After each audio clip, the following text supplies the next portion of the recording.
Anime की शुरुआत होती है एक नॉर्मल ऑफिस वर्कर टाकेरू कामिसो से। उसकी लाइफ पूरी तरह रूटीन में फंसी हुई थी। रोज वही रोड, वही ऑफिस, वही बोरिंग घर लौटना। दूसरों के लिए ये लाइफ ठीक होगी, पर टाकेरू अंदर से कुछ अलग और एक्साइटिंग करना चाहता था। एक दिन ऑफिस से आकर वो सोफे पे बैठकर टीवी ऑन करता है कि शायद कुछ इंटरेस्टिंग मिल जाए, लेकिन टीवी पर बस एक आदमी दिखता है। वो सफेद खाली स्पेस में खड़ा होता है और थोड़ा नशे में भी लगता है। टाकेरू सोच में पड़ जाता है कि ये क्या चल रहा है। तभी अगले ही पल वो खुद उसी आदमी के सामने पहुंच जाता है। उस आदमी के बाल सफेद होते हैं। वो खुद को बताता है कि वो सोलर सिस्टम का इंचार्ज है। टाकेरू को लगता है ये कोई एलियन है, लेकिन वो आदमी कहता है कि वो एलियन नहीं, एक तरह का गॉड है, यूनिवर्स का मिडिल मैनेजमेंट। टाकेरू कहता है कि गॉड भी ऐसा ऑफिस टाइप होता है क्या? गॉड उसे एक और दुनिया दिखाता है, एक प्लैनेट जिसका नाम है मेड्यूसा। वो बताता है कि वो कई बार इस दुनिया को ठीक करने की कोशिश कर चुका है, लेकिन हर बार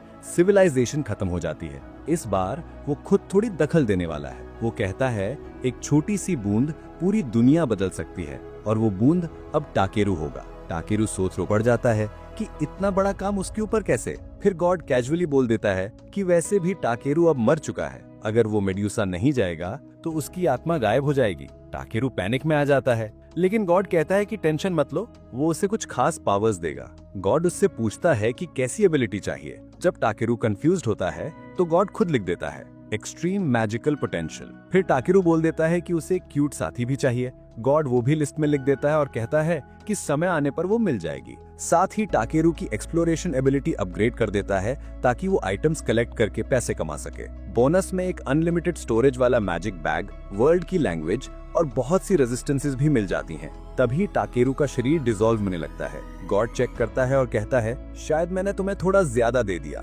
टाकेरू कंपेनियन वाली बात पूछना चाहता है, लेकिन गॉड बस मुस्कुरा देता है और टाकेरू गायब हो जाता है। टाकेरू आंखें खोलता है और खुद को एक जंगल में पाता है, मेड्यूसा में। नई बॉडी, नया वर्ल्ड और वही सामान जो गॉड ने दिया था। पास में पड़ी एक स्टिक उठाता है और सोचता है अब क्या करे। वो शब्द बोलकर ट्राई करता है, स्कैन, और सामने ऑब्जेक्ट्स के नाम और रैंक लिख कर आते हैं। पहली चीज मिलती है मूनलाइट हर्ब, रैंक बी। टाकेरू खुश होता है और समझ जाता है कि जो भी शाइनी दिखे उसे करेक्ट कर लो। वो मशरूम, मैजिकल लीव्स और कई मटेरियल्स इकट्ठे कर लेता है, पर ज्यादातर लो रैंक के। फिर उसे कुछ पत्तों के नीचे पत्थर जैसी चीज दिखती है। स्कैन करता है, वो हैमर पैंगोलिन नाम के जानवर का पूप निकलता है। उसे घिन आती है, लेकिन रैंक दिखता है, रैंक सी, तो वो ले लेता है। अब उसे एक आइडिया मिल जाता है कि हाई रैंक मटेरियल्स की अलग पहचान होती है और वो उन्हें मैजिक से ट्रैक कर सकता है। काफी सामान हो जाने के बाद वो डिसाइड करता है कि अब मटेरियल बेचने के लिए सबसे नजदीकी टाउन जाना चाहिए।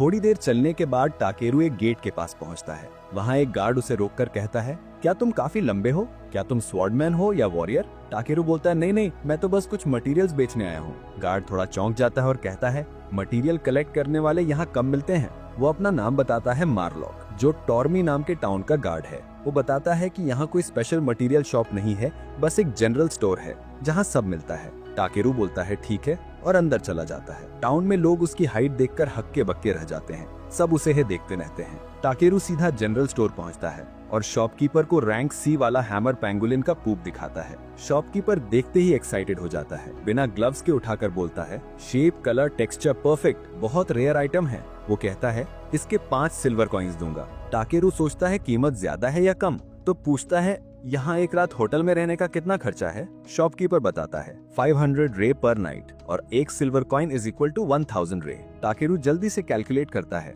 यानी ये पूप 500 येन जैसी कीमत का है। एक दिन में ही अच्छी कमाई हो गई। शॉपकीपर डील फाइनलाइज कर देता है। फिर अचानक वो उस पूप को अपने चेहरे पे रगड़ देता है। टाकेरू मनी मन सोचता है ये क्या था, लेकिन वो इग्नोर करके बाकी मटेरियल्स दिखाता है। शॉपकीपर पूछता है ये सब कलेक्ट करके यहाँ तक कैसे ले आए? टाकेरू कैजुअली कहता है बस ट्रैवल कर रहा था और जो मिला कलेक्ट करता गया। ये सुनकर शॉपकीपर उसे काम देता है ईस्ट माउंटेन से मिथरल कलेक्ट करके लाने का। टाकेरू बोलता है ठीक है, बस मैप दे दो। शॉपकीपर उसे मैप देता है और मटेरियल्स के बदले 3600 रे दे देता है। टाकेरू सोचता रह जाता है, मतलब 3.6 मिलियन येन जैसा। एक ही दिन में रिच बन गया। शॉपकीपर वार्निंग देता है माउंटेन में मॉन्स्टर्स हैं, संभल के जाना। टाकेरू थोड़ा नर्वस होता है, पर बोलता है कल देखेंगे। उस रात वो होटल में रुकने जाता है। रूम में पहुंचकर वो बोलता है काश एक अच्छे शावर का ऑप्शन होता। तभी होटल स्टाफ की एक यंग गर्ल आती है। वो एक छोटा सा बाउल में हॉट वाटर लाकर देती है और कहती है सर ये 30 रे पर यूज है, टाकेरू पूछता है 30 रे किस चीज के, पानी का क्या करना है? लड़की बताती है एडवेंचर वालों का बॉडी और पैर साफ करने के लिए यही सिस्टम है, बात सिर्फ नोबल्स को मिलता है। टाकेरू शॉक हो जाता है, बिना नहाए कैसे रहा जाए? लड़की कहती है कुछ मैजिशियंस मैजिक से क्लीन कर देते हैं, पर हमारे टाउन में कोई नहीं है। ये सुनकर टाकेरू के दिमाग में एक आइडिया आता है, मैजिक से क्लीन ट्राई करता हूँ। वो बाउल उठाता है, लड़की को टिप देता है और कॉन्सेंट्रेट करके बोलता है क्लीन। तुरंत पानी ग्लो होने लगता है और उसका बॉडी क्लीन हो जाता है। वो एकदम फ्रेश फील करता है। लड़की बाहर उसका चिल्लाना सुनकर हैरान रह जाती है। टाकेरू सोचता है मैजिक ठीक है, लेकिन असली बात की बात ही अलग है। अगले दिन सुबह वो फिर से मटेरियल्स कलेक्ट करने निकलता है। अब उसकी स्किल्स और स्मूथ चल रही होती हैं। उसके स्कैन में अचानक एक स्कल आइकन दिखता है। वो एक्साइटेड होकर वहां जाता है और देखता है एक डेड बॉडी पड़ी है। वो सोचता है शायद कोई एडवेंचरर फाइट में मर गया होगा। वो रिस्पेक्ट से उसके पास जाता है और उसकी बिलोंगिंग्स चेक करता है। टाकेरू को एक एम्यूलेट मिलता है जो उसके परिवार ने दिया था। उसके अंदर उसकी बहन की एक छोटी सी चिट्ठी होती है, भाई हमारी मदद करने के लिए धन्यवाद, तुम बस सेफ रहना। ये पढ़कर टाकेरू बस थोड़ा रुक जाता है। वो कहता है मैं इसे यहाँ ऐसे नहीं छोड़ सकता। तो वो अपने हाथ से उस आदमी के लिए एक सही तरीके से कब्र बनाता है और चुपचाप उसके लिए प्रार्थना करता है। थोड़ी देर में रात हो जाती है। वो मैजिकल सर्कल बनाता है और प्रोटेक्टिव बैरियर एक्टिव कर देता है ताकि मॉन्स्टर पास ना आए। फिर वो खाना बनाने लगता है। वो होटल से लाए मसाले और कुछ जंगल में मिली हर्ब्स को मीट के साथ मिलाकर हर्ब मीट सूप बना लेता है। वो बोलता है अच्छा बना है, मीट और सूप मजेदार है। सब खाकर वो अगले मिशन के लिए निकल पड़ता है। कुछ दूर चलने के बाद वो व्हाइट ट्री फॉरेस्ट पहुंचता है, जिसे एंशिएंट ड्रैगन फॉरेस्ट भी कहते हैं। यहाँ मॉन्स्टर होने की बातें होती हैं। वो मैजिक से मिनरल्स ट्रैक करने की कोशिश करता है, लेकिन कोई सिग्नल नहीं मिलता और उसे ये भी ध्यान होता है कि आसपास कोई भी जिंदा चीज नहीं, ना मॉन्स्टर ना जानवर। वो मजाक में खुद को सूंघकर कहता है क्या मेरी स्मेल की वजह से सब भाग गए? फिर खुद ही कहता है नहीं ठीक है सब। वो सोचता है अच्छी बात है, कोई नहीं आया, आगे बढ़ते हैं। वो दौड़ते हुए जा रहा होता है कि अचानक उसके पैर के नीचे की जमीन टूटती है और वो क्लिफ से नीचे गिर जाता है। पैनिक में वो चिल्लाता है फ्लाई और मैजिक एक्टिवेट हो जाता है। वो हवा में रुक जाता है और आराम से नीचे लैंड कर लेता है। नीचे पहुंचते ही उसके स्कैन में कई माइनिंग सिग्नल्स दिखते हैं। वो एक्साइट होकर माइनिंग शुरू करता है, पर तभी हल्का सा अर्थक्वेक आता है। वो समझ जाता है फालतू में ज्यादा देर रुकना ठीक नहीं। वो फ्लेम स्पेल यूज करके रॉक्स तोड़ता है ताकि वैल्यूएबल मटेरियल निकाल सके। फिर वो केव के अंदर और जाता है और फायर मैजिक से पत्थर तोड़ते हुए आखिर उसे मिथ्रिल मिलता है, रेयर ए रैंक मटेरियल। टाकेरू खुश हो जाता है, लेकिन क्वांटिटी कम होती है तो वो सोचता है और चाहिए। केव के एंड में उसे तेज नीली चमक दिखती है। वो स्कैन एक्टिव करता है। रिजल्ट आता है magical water from the ancient dragon refuge, rank SS। टाकेरू हैरान रह जाता है। तभी अंदर से आवाज आती है, कौन है जो मेरी नींद तोड़ रहा है? टाकेरू फिर भी पानी को ही देखता रहता है। वो बोतल खाली करके पानी भरने लगता है। जैसे ही पानी को हाथ लगता है, पानी से एक ड्रैगन बाहर आता है, जोर की दहाड़ के साथ। ड्रैगन बोलता है इंसान मेरी बात सुनो। टाकेरू थोड़ा रुकता है, फिर झुककर कहता है सॉरी, बिना पूछे अंदर आ गया। ड्रैगन उसकी बात सुनकर हंसता है। टाकेरू अपना नाम बताता है और कहता है वो एक सिंपल ह्यूमन है, लेकिन ड्रैगन महसूस करता है कि उससे बहुत जबरदस्त जादुई पावर आ रही है, लगभग ड्रैगन के बराबर। ड्रैगन अपना नाम बताता है, व्लाडियास द एंशिएंट ड्रैगन। व्लाडियास कहता है मेरे बेटे को जिंदा करने में मदद करो। इस केव का माना करप्ट हो गया है, इसलिए मेरा एग हैच नहीं हो पा रहा। फिर वो मैजिक से कई मिथ्रल निकाल देता है और बोलता है ये तुम्हारी पेमेंट होगी। टाकेरू मान जाता है। ड्रैगन उसे एक बड़ा सा एग देता है। टाकेरू सोचता है इसे गर्म करना होगा। वो हीट मैजिक यूज करता है, लेकिन अजीब होता है, उसकी मैजिक एग के अंदर खींचने लगती है जैसे कोई उसे देख रहा हो। वो रोकने की कोशिश करता है, लेकिन धीरे धीरे उसकी एनर्जी एग में चली जाती है और एक तेज रोशनी के साथ वो गायब हो जाता है।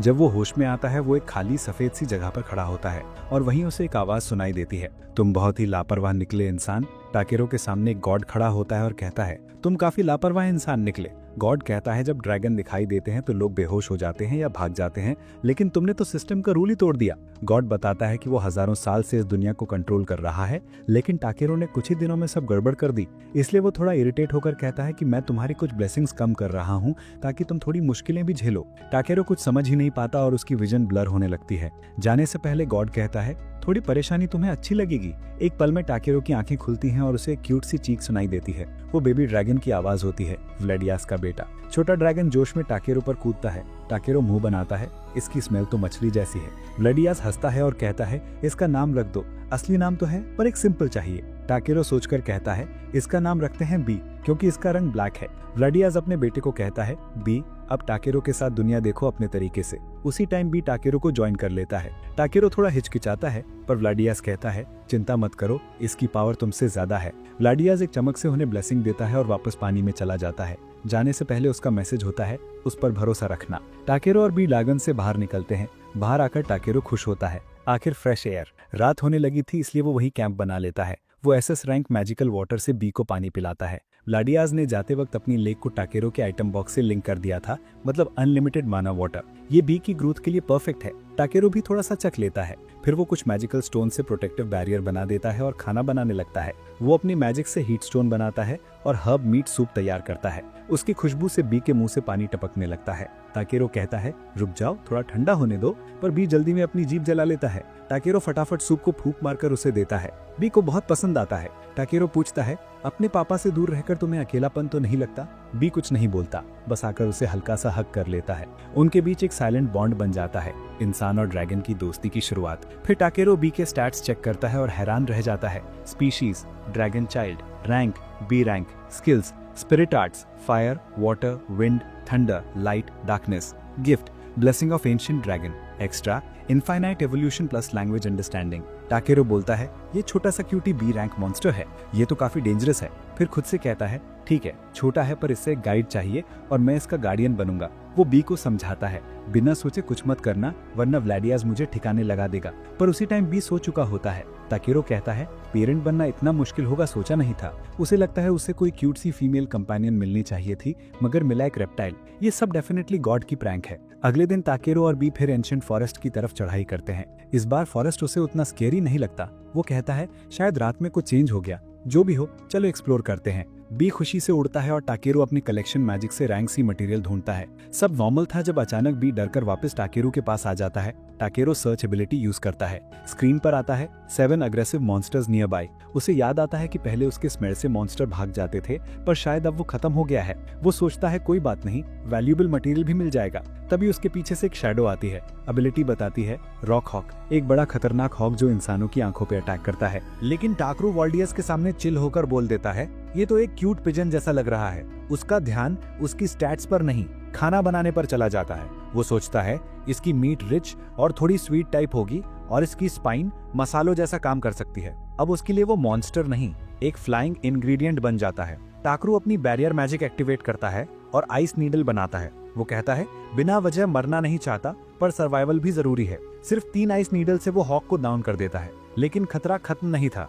बी चिल्लाता है और मॉन्स्टर आने लगते हैं। टाकरू स्कैन करता है। स्नेक वुल्फ रैंक सी, इनकी टेल सांप जैसी होती है और इनका वेनम पैरालाइज कर देता है। टाकरू बोलता है, परफेक्ट, इससे मीट भी मिलेगा। वो स्पीड बूस्ट और बॉडी रिडक्शन मैजिक यूज करता है, बॉडी हल्की करता है और हाई जंप मारता है। हवा में वो किक मैजिक एक्टिवेट करता है और एक वुल्फ को उड़ा देता है। बाकियों को वो अपने हाथों से ही खत्म कर देता है। कुछ सेकंड में पूरा एरिया क्लियर। वो सब मॉन्स्टर के मीट और वैल्यूएबल पार्ट्स कलेक्ट कर लेता है। थोड़ा आराम करने के बाद स्किल दिखाती है कि और मॉन्स्टर आ रहे हैं। टाकरू बोलता है, यार अब बस भी करो, पूरी रात नहीं लड़ना। तभी बी उसे ऊपर की तरफ जोर से खींचता है, जैसे कि कह रहा हो, चलिए यहाँ से। टाकरू सोचता है, ये छोटा ड्रैगन उड़ाकर कैसे ले जाएगा, लेकिन सभी शॉक हो जाते हैं। बी सच में उड़ जाता है। टाकरू तुरंत बॉडी रिडक्शन यूज करता है ताकि वजन हल्का रहे। बी तेजी से आसमान में उड़ने लगता है, लेकिन अचानक उसे छोड़ देता है। टाकरू हवा में चिल्लाते हुए नीचे गिरता है। बी पैनिक में आकर फटाफट नीचे डाइव मारता है और उसे पकड़ने की कोशिश करता है।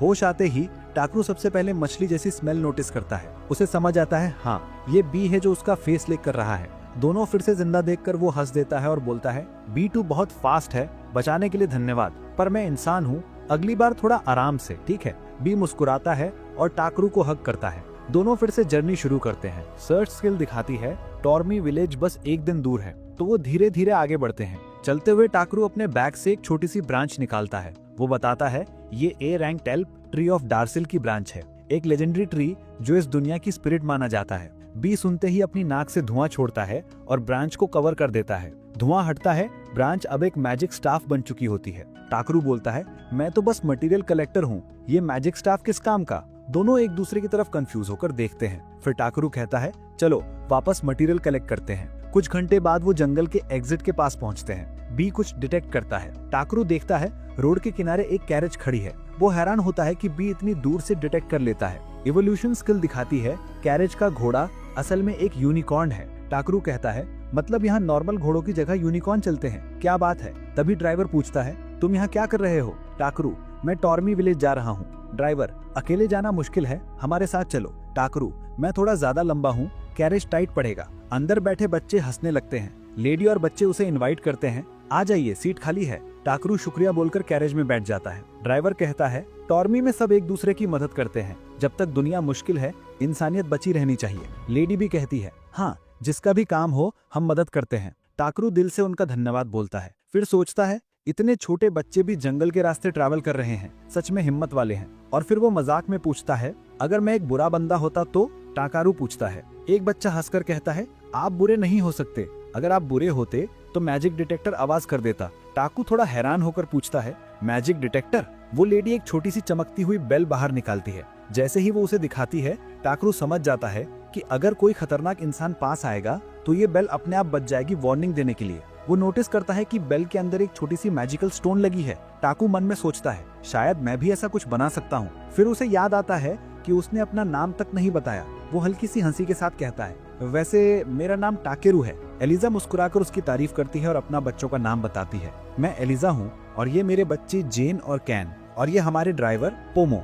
जैसे ही सबका इंट्रो खत्म होता है टाकेरू के कोट के अंदर कुछ हिलता है। छोटी सी बी भीप करके आवाज करती है। बच्चे तुरंत एक्साइटेड हो जाते हैं। टाकू थोड़ा हिचकिचाता है, ये शायद कोई रेयर मॉन्स्टर है। एलिजा कहती है अरे इतना सीक्रेट क्यों, मॉन्स्टर तो आम होते हैं, एडवेंचरर तो उन्हें साथ रखते ही हैं। टाकू सोचता है सही है। वो कहता है ठीक है बाहर आ जाओ भी, लेकिन किसी को परेशान मत करना और प्लीज काटना मत। वो छोटा सा प्यारा क्रीचर बाहर आ जाता है। बच्चे खुशी से चिल्ला पड़ते हैं, लेकिन एलिजा की आंखें बड़ी हो जाती हैं। पोमो गौर से देखकर पूछता है ये ड्रैगन जैसा लग रहा है। टाकिरू नॉर्मल रहते हुए कहता है हाँ ये एक ब्लैक ड्रैगन का बच्चा है, असल में वो सच छुपा रहा होता है। बी एक एंशिएंट ड्रैगन का बेटा था। पोमो झटके में पूछता है मतलब तुम एक राइडर हो। टाकरू फट से बोलता है नहीं नहीं मुझे तो बस एक ड्रैगन का एग मिला था। एलिजा और पोमो दोनों शॉक, एग से ड्रैगन निकालना भी पॉसिबल होता है। टाकू थोड़ा अजीब चेहरा बनाकर कहता है क्या ड्रैगन वाकई इतने रेयर होते हैं। एलिजा जवाब देती है राइडर तो मिल जाते हैं पर असली ड्रैगन बहुत रेयर होते हैं। शाम होते होते सब कैंप लगा लेते हैं। टाकरू अपनी मैजिक से टेंट बनाता है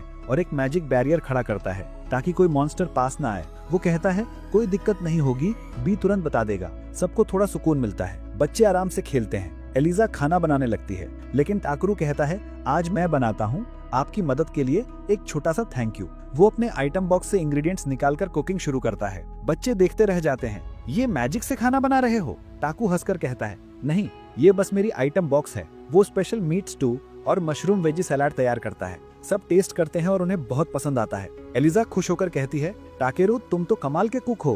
पोमो चुप रहता है। टाकू पूछता है आपको पसंद नहीं आया क्या? एलिजा भी टेंशन लेती है। तभी पोमो कांपती आवाज में कहता है ये इतना अच्छा है कि रोना आ रहा है। और सच में उसकी आंखों से आंसू गिर जाते हैं। कई दिनों से हम सूखा मीट ही खा रहे थे, आज बच्चों को खुश देखकर सुकून मिल गया। टाकू थोड़ी देर उसे देखता है फिर हल्के से हंस देता है। अरे यार तुम तो खुशी के आंसू बहा रहे हो। पोमो तुरंत रोना रोकता है और हल्का गुस्सा दिखाते हुए कहता है तू जरूर कोई मैजिकल शेफ है, स्वाद का जादूगर। टाकू थोड़ा कंफ्यूज्ड, स्वाद का जादूगर ये किस तरह का टाइटल है? सब हंस पड़ते हैं। माहौल खुशियों से भर जाता है। पोमो अपना गिटार निकालकर बजाता है। एलिजा उसके साथ गाती है। बच्चे नाचते हैं और टाकू को भी खींच लाते हैं। टाकू सोचता है ऐसे मोमेंट्स ज्यादा बेहतर होते हैं। अकेले खाने से अच्छा है लोगों के साथ हंसना। उस रात पहली बार इस नई दुनिया में वो दिल से हंसता है। अगली सुबह बच्चे सो रहे होते हैं। टाकरू अपने टूल साफ कर रहा होता है। एलिजा आकर पूछती है सुबह सुबह क्या कर रहे हो? टाकरू कहता है बस अपने सिजर साफ कर रहा हूँ। एलिजा मुस्कुराती है और कहती है जो लोग अपने टूल्स का ध्यान रखते हैं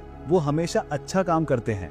ये सुनकर टाकू सोचता है सच में छोटी छोटी चीजें करना कितना सेटिस्फाइंग होता है। शायद मटेरियल कलेक्ट करना ही मुझे सबसे ज्यादा सूट करता है। नाश्ते के बाद सब चलने के लिए तैयार होते हैं। इस बार टाकू फैसला करता है कि वो पोर्मो के साथ आगे वाली सीट पर बैठेगा। वो लगाम पकड़कर कहता है चलो भाई यूनिकॉर्न जरा तेज चलो। और सबसे सरप्राइजिंग बात यूनिकॉर्न उसकी बात मान भी लेता है। पोर्मो हैरान होकर कहता है इतनी जल्दी से तुम पसंद आ गए? टाकू तुरंत बोल देता है नहीं ये बस बहुत इंटेलिजेंट है। थोड़ा आगे बढ़ते ही वे लोग टॉमी विलेज पहुंच जाते हैं। पोर्मो उसकी फैमिली टाकू को थैंक्स कहते हैं। टाकू भी मुस्कुराकर बोलता है आपकी वजह से पूरा रास्ता पैदल नहीं चलना पड़ा। सब एक दूसरे को अलविदा बोलकर अपनी अपनी तरफ चले जाते हैं। जैसे ही वो अंदर जाता है मार्लो उसे देखता है और बोलता है अगर पोर्मो वापस आ गया इसका मतलब स्प्रिंग आ चुकी है। टाकू पूछता है पोर्मो करता क्या है। मार्लो समझाता है विंटर में वो गर्म जगहों पर जाकर कपड़ों का काम करता है और जब वापस आता है हम समझ जाते हैं कि स्प्रिंग शुरू हो गई है। उनके लिए लाइफ आसान नहीं है, बिना घर के मुश्किल से गुजारा होता है। टाकू मन ही मन सोचता है अब समझ आया वो डिनर पर क्यों रो रहा था। मैं लकी हूँ कि मेरे पास जीने लायक स्किल है। तभी मार्लो कहता है तुम्हें जेरोमी को अपना काम रिपोर्ट करना चाहिए। टाकू बोलता है हाँ बिल्कुल चलते हैं। बी बच्चों के साथ खेलने रह जाता है और टाकू जेरोमी के पास जाता है। वो मिथ्रिल वाला मटेरियल उसे देता है। जेरोमी बिना कुछ बोले उस पत्थर को घूरता रहता है। लंबी चुप्पी हो जाती है। टाकू थोड़ा नर्वस हो जाता है। आखिर जेरोमी बोलता है ये तो बिल्कुल इनसेन है, ये कोई नॉर्मल पत्थर नहीं, ये मिथ्रिल ओर है। टाकू शॉक में सच में इतना वैल्यूएबल? जेरोमी कहता है ये माना का कंडेंस्ड फॉर्म है,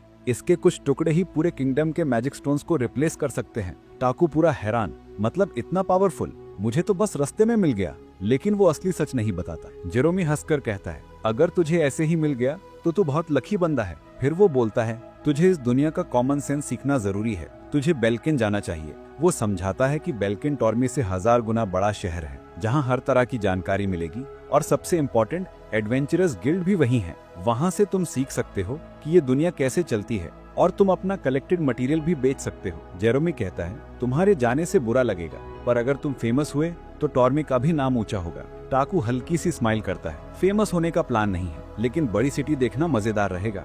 उस रात टाकू होटल में बैठकर रिसर्च करता है। गिल्ड क्या है, एडवेंचरस कैसे काम करते हैं, कॉम्बैट, सपोर्ट और कई तरह की रोल्स होते हैं। टाकू सोचता है जब मैं एक नई दुनिया में आ ही गया हूँ तो एक एडवेंचरर बनकर दुनिया क्यों ना घूमूं। वो डिसाइड करता है नेक्स्ट गोल बेल्किन जोकर गिल्ड ज्वाइन करना, लेकिन अभी टॉर्मी में उसके कुछ काम बाकी हैं। बी भी उसके साथ अग्री करता है। अगले कुछ दिन वे विलेज के लोगों के साथ टाइम बिताते हैं, सेलिब्रेशन में शामिल होते हैं और उनके साथ एक छोटा सा फैमिली बॉन्ड बन जाता है। कुछ दिनों बाद जब वो जाने के लिए तैयार होता है, विलेज की एक औरत उससे मिलती है और कहती है ये लो हॉक की बोन्स वाला सूप पाउडर, कुछ स्पाइसेस और कुछ चीजें और। टाकू हंसकर बोलता है नहीं नहीं, आपने पहले ही बहुत दे दिया, मैं ठीक हूँ। वो औरत थोड़ा उदास होकर कहती है कल से तुम नहीं रहोगे, सबको तुम्हारी याद आएगी। टाकू भी स्माइल करता है मुझे भी सब याद आएंगे। वो कहती है सब चाहते थे कि तुम थोड़ा और रुको, लेकिन अगर जाना है तो कम से कम ये लंच बॉक्स ले जाओ, बेल्किन पहुंचने में 1 महीना लगेगा। और वो उसके हाथ में ढेर सारी चीजें रख देती है।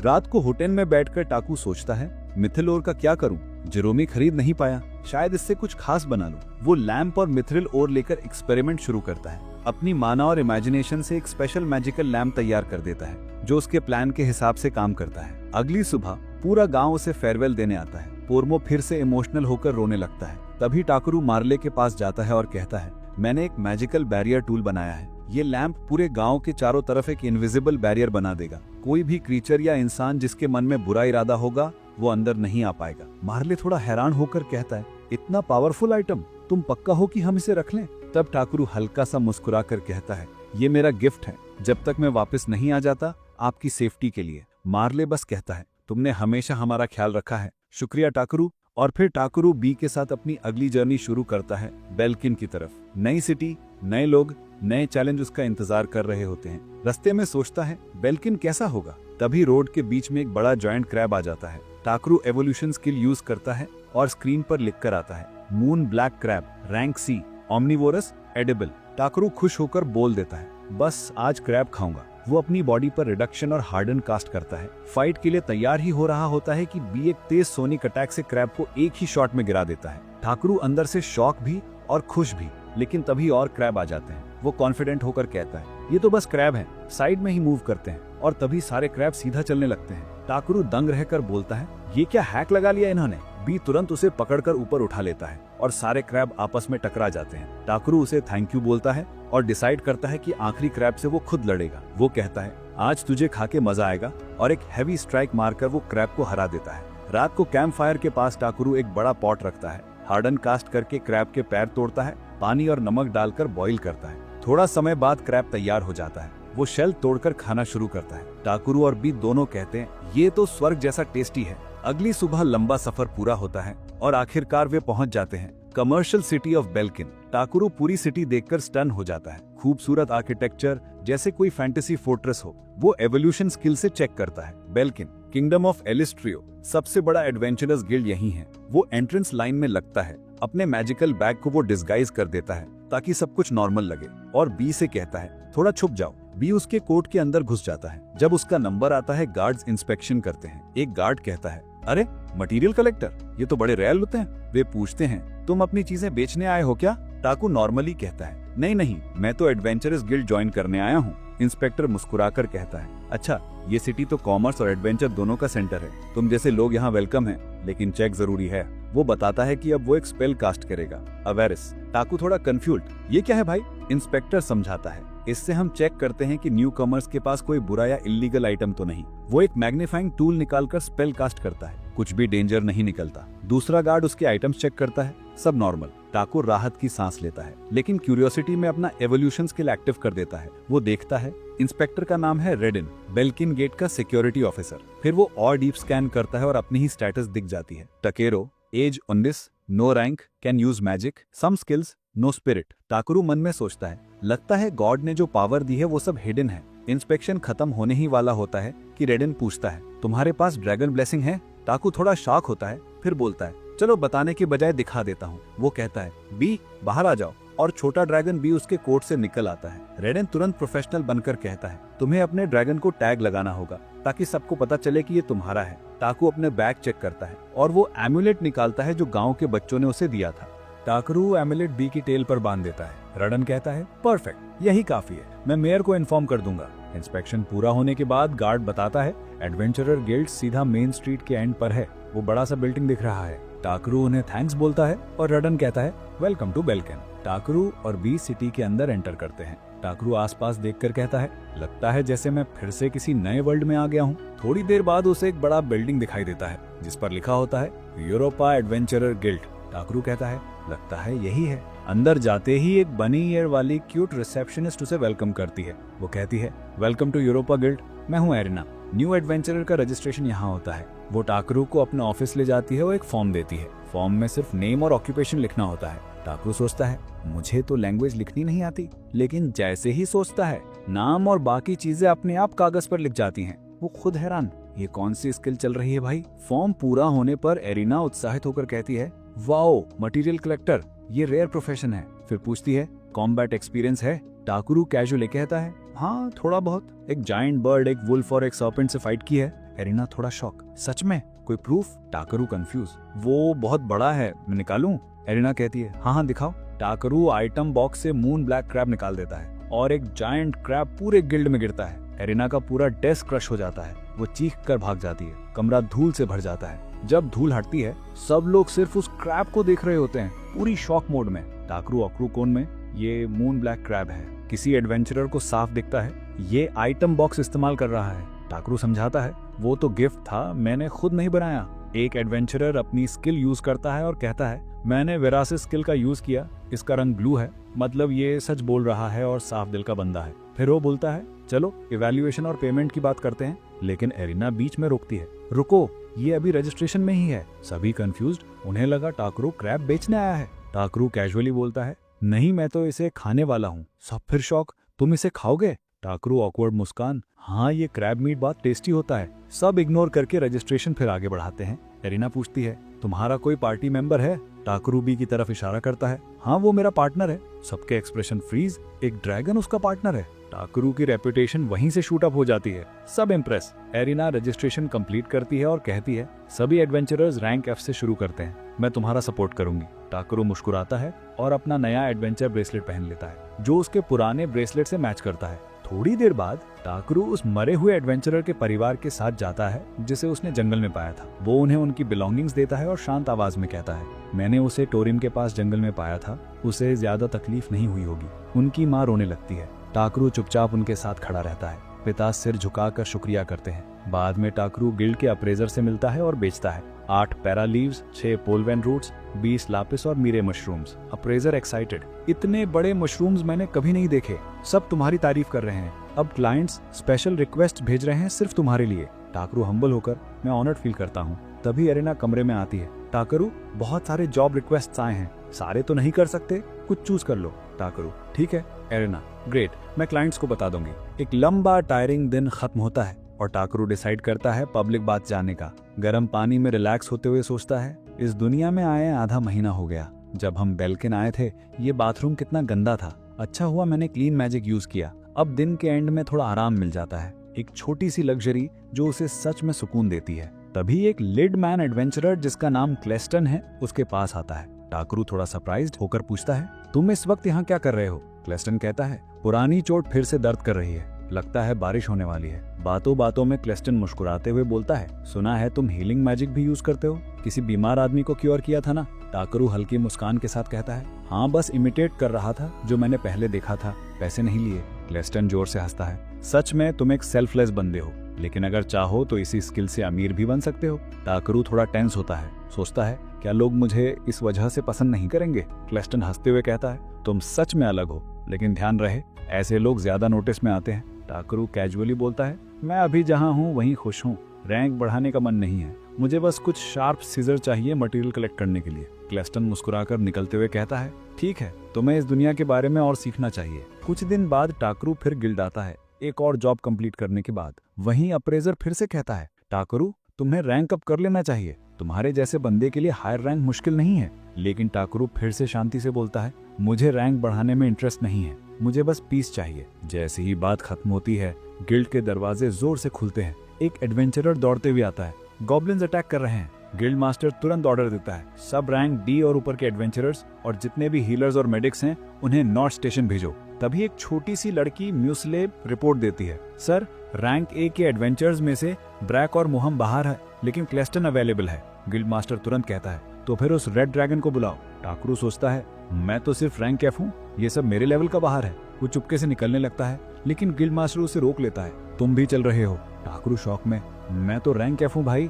मीटिंग में सभी एडवेंचरर्स इकट्ठे होते हैं। गिल्ड मास्टर मैप पर पॉइंटर लगाता है, फ्रंट लाइन अभी स्टेप प्लेन है, साउथ वेस्ट डायरेक्शन में गॉब्लिन्स सीधे बैरहम की तरफ मार्च कर रहे हैं, हमें उन्हें सावेलेस्ट रिवर के ब्रिज से क्रॉस नहीं करने देना। सभी वॉरियर्स एड्रेनलिन से भरे हुए हैं, एक्साइटेड हैं। टाकरू उन्हें देखकर सोचता है, ये लोग तो कॉम्बैट के दीवाने हैं और मैं एक सिंपल क्राफ्टर, बिल्कुल आउट ऑफ प्लेस महसूस कर रहा हूँ। तभी दो एडवेंचरर्स डियागो और ऑरलैंडोस के पास आते हैं। हे रे कैफ, बस पीछे ही रहना, तुमसे ज्यादा उम्मीद नहीं है वैसे भी। दोनों हंसते हैं, टाकरू ऑकवर्ड स्माइल। तभी गिल्ड मास्टर उसके पास आता है, तुम वही हो ना जिसके बारे में ग्रिट ने इतनी तारीफ की थी? टाकरू नर्वस, हाँ शायद मैं ही हूँ।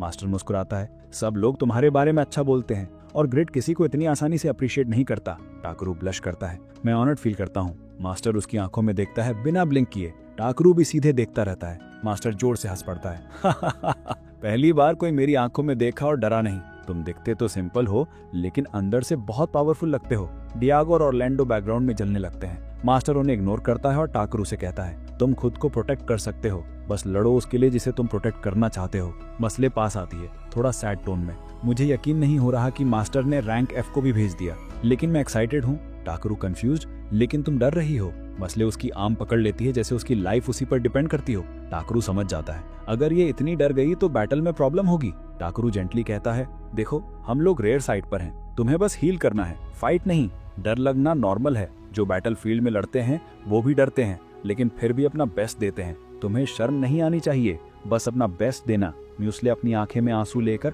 उन्हें पोंछते हुए मुस्कुराती है, तुम सही कह रहे हो, मैं पूरी कोशिश करूंगी। वो फिर से कॉन्फिडेंट हो जाती है। बेस पर वापस आते ही क्ले टाकरू के पास आता है। उसकी पहले दी गई जज्बाती स्पीच से इंप्रेस होकर हंसते हुए कहता है, किसी ने सोचा भी नहीं था कि तुम इतने पैशन से बोल सकते हो। टाकरू पूछता है, तुम फ्रंट लाइन पर नहीं जा रहे?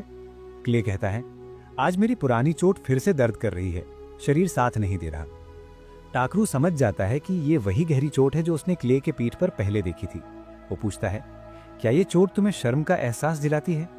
क्ले थोड़ा चुप हो जाता है और धीरे से कहता है, हाँ, लोग सोचते हैं कि मैं किसी दुश्मन से भाग गया था। टाकरू तुरंत बोलता है, लेकिन तुमने वो चोट किसी को बचाते हुए खाई थी ना? तुम जिंदा हो, इसका मतलब है अभी भी तुम किसी को प्रोटेक्ट कर सकते हो। क्ले हैरान होता है, शायद तुम सही कह रहे हो। अचानक गिल्ड मास्टर की आवाज गूंजती है, फॉरेशन टूट चुके हैं, दुश्मन पास आ रहे हैं। क्ले बिना सोचे अपना हथियार उठाता है, चाहे मेरा शरीर टूट जाए मैं सबको बचाऊंगा, और बिना हेजिटेशन के आगे बढ़ जाता है। टाकरू उसे रोक नहीं पाता, लेकिन अंदर से सोचता है, अगर क्ले अपने आप को बर्बाद कर देगा तो किसी को प्रोटेक्ट नहीं कर पाएगा। वापस बेस पर म्यूस्ले अब थोड़ा संभल चुकी थी। टाकरू देखता है और कहता है, मैं अब और नहीं भाग सकता। वो अपना स्टाफ निकालता है और एक पावरफुल मैजिक शील्ड एक्टिवेट करता है। एक ग्लोइंग वॉल पूरे बेस को ढक लेती है। फिर वो म्यूस्ले से कहता है, मैं क्ले के पास जा रहा हूँ, तुम यहाँ इंजर्ड लोगों का ख्याल रखो। टाकरू अपने हाथ और पैरों पर हार्ट स्पेल लगाता है और बैटलफील्ड की तरफ दौड़ पड़ता है। उसके सामने दर्जनों गॉब्लिन आ जाते हैं। टाकरू कहता है, बी अब तुम्हारी बारी। छोटा ड्रैगन बी एक पावरफुल लाइटनिंग अटैक करता है और सारे गॉब्लिन्स सेकंडों में गिर पड़ते हैं। डियागो और ओरलैंडो वहां पहुंचते हैं। तुमने हमारी जान बचाई, लेकिन एक higher rank monster goblin sergeant अभी भी जिंदा है। वही फ्रंट लाइन तोड़कर आया था। क्ले अब उनसे अलग हो गया है और उन्हें नहीं पता कि वो कहाँ है। सीन कट होता है। क्ले अकेले गॉब्लिन के बीच बारिश में लड़ रहा है। उसके पुराने जख्म फिर से दर्द करने लगते हैं और वो एक बार मिस्टेक कर देता है। जब गॉब्लिन्स उस पर टूट पड़ते हैं, टाकरू का ड्रैगन बी उन्हें बिजली से मार गिराता है। टाकरू तेज दौड़कर क्ले तक पहुंचता है। मुझे पता था ये मौसम तुम्हारे जख्मों को और दर्द देगा। क्ले चीखता है जब टाकरू उसकी पीठ पर हाथ रखता है। टाकरू कहता है, अब पीछे हट जाओ, मैं काउंटर अटैक प्लान करता हूँ। अचानक एक जबरदस्त रोर सुनाई देती है। क्ले कहता है, अब पीछे नहीं हट सकते। गॉब्लिन सर्जन स्टेज पर आ चुका है, बड़ा, मसल्स और ताकत से भरा हुआ। दोनों अटैक से बचते हुए एक साइड चले जाते हैं। क्ले चिल्लाता है, मैं उन्हें रोकता हूँ, तुम भाग जाओ। टाकरू सोचता है, ये स्कार तुम्हारे लिए इतना इंपॉर्टेंट क्यों है? किसी खास इंसान की याद है? क्ले कहता है, नहीं, सिर्फ मेरी बेवकूफ़ी का निशान है, मुझे ये पसंद नहीं। तो फिर अगर मैं इन्हें मिटा दूं तो तुम्हें कोई फर्क नहीं पड़ेगा। टाकरू का ड्रैगन बी एक मैजिक बैरियर बनाता है। टाकरू अपने बैग से बर्डियर्स का पानी निकालता है और क्ले के पीठ पर डालता है, फिर एक स्पेल चांट करता है। रेडियोटिव फुलेस मैजिक की चमक क्ले के जख्मों पर फैल जाती है। हवा में डिवाइन लाइट भर जाती है। सारे जख्म एक पल में भर जाते हैं। क्ले घुटनों पर गिरता है, लेकिन उसके चोट के निशान पूरी तरह गायब हो जाते हैं। उसका शरीर चमकने लगता है, मसल्स टाइट हो जाते हैं, एनर्जी वेब निकलने लगती है। टाकरू हैरान, ये क्या हो रहा है? क्ले अपने हाथ देखता है। मुझे लगता है कि मेरी ताकत अंदर से उभर रही है, मैं फिर से जवान महसूस कर रहा हूँ। फिर वो गरजता है, आओ गॉब्लिन्स। सिर्फ कुछ मिनट में सभी गॉब्लिन्स उसके सामने गिर पड़ते हैं। लड़ाई खत्म होने के बाद गिल्ड मास्टर आता है और टाकरू से कहता है, बताओ, क्ले स्टोन का पावर तुमने अनलॉक किया था ना? टाकरू मुस्कुराता है, मैंने तो सिर्फ हीलिंग स्पेल यूज किया था। गिल्ड मास्टर संकोच करता है, मुझे लगता है ये सब कुछ नहीं है, मैंने सुना तुमने बहुत बड़ा स्पेल भी कास्ट किया। टाकरू तुरंत बोलता है, वो तो बी ने किया था, मेरा छोटा ड्रैगन। गिल्ड मास्टर थोड़ा सीरियस, तुम असल में कौन हो? टाकरू कहता है, मैं तो बस एक एफ रैंक एडवेंचरर हूँ जो मटेरियल कलेक्ट करता हूँ। गिल्ड मास्टर हंसते हुए, ठीक है, तुम्हें अपने काम के लिए रिवॉर्ड मिलेगा। उस रात क्ले टाकरू के कमरे में आता है। बताओ, तुमने मेरे साथ क्या किया? टाकरू मुस्कुराता है, लगता है अब तुम बिल्कुल ठीक हो। क्ले कहता है, ठीक, मुझे लगता है कि मेरे अंदर कुछ जल रहा है। तुमने क्या डाला मेरे अंदर?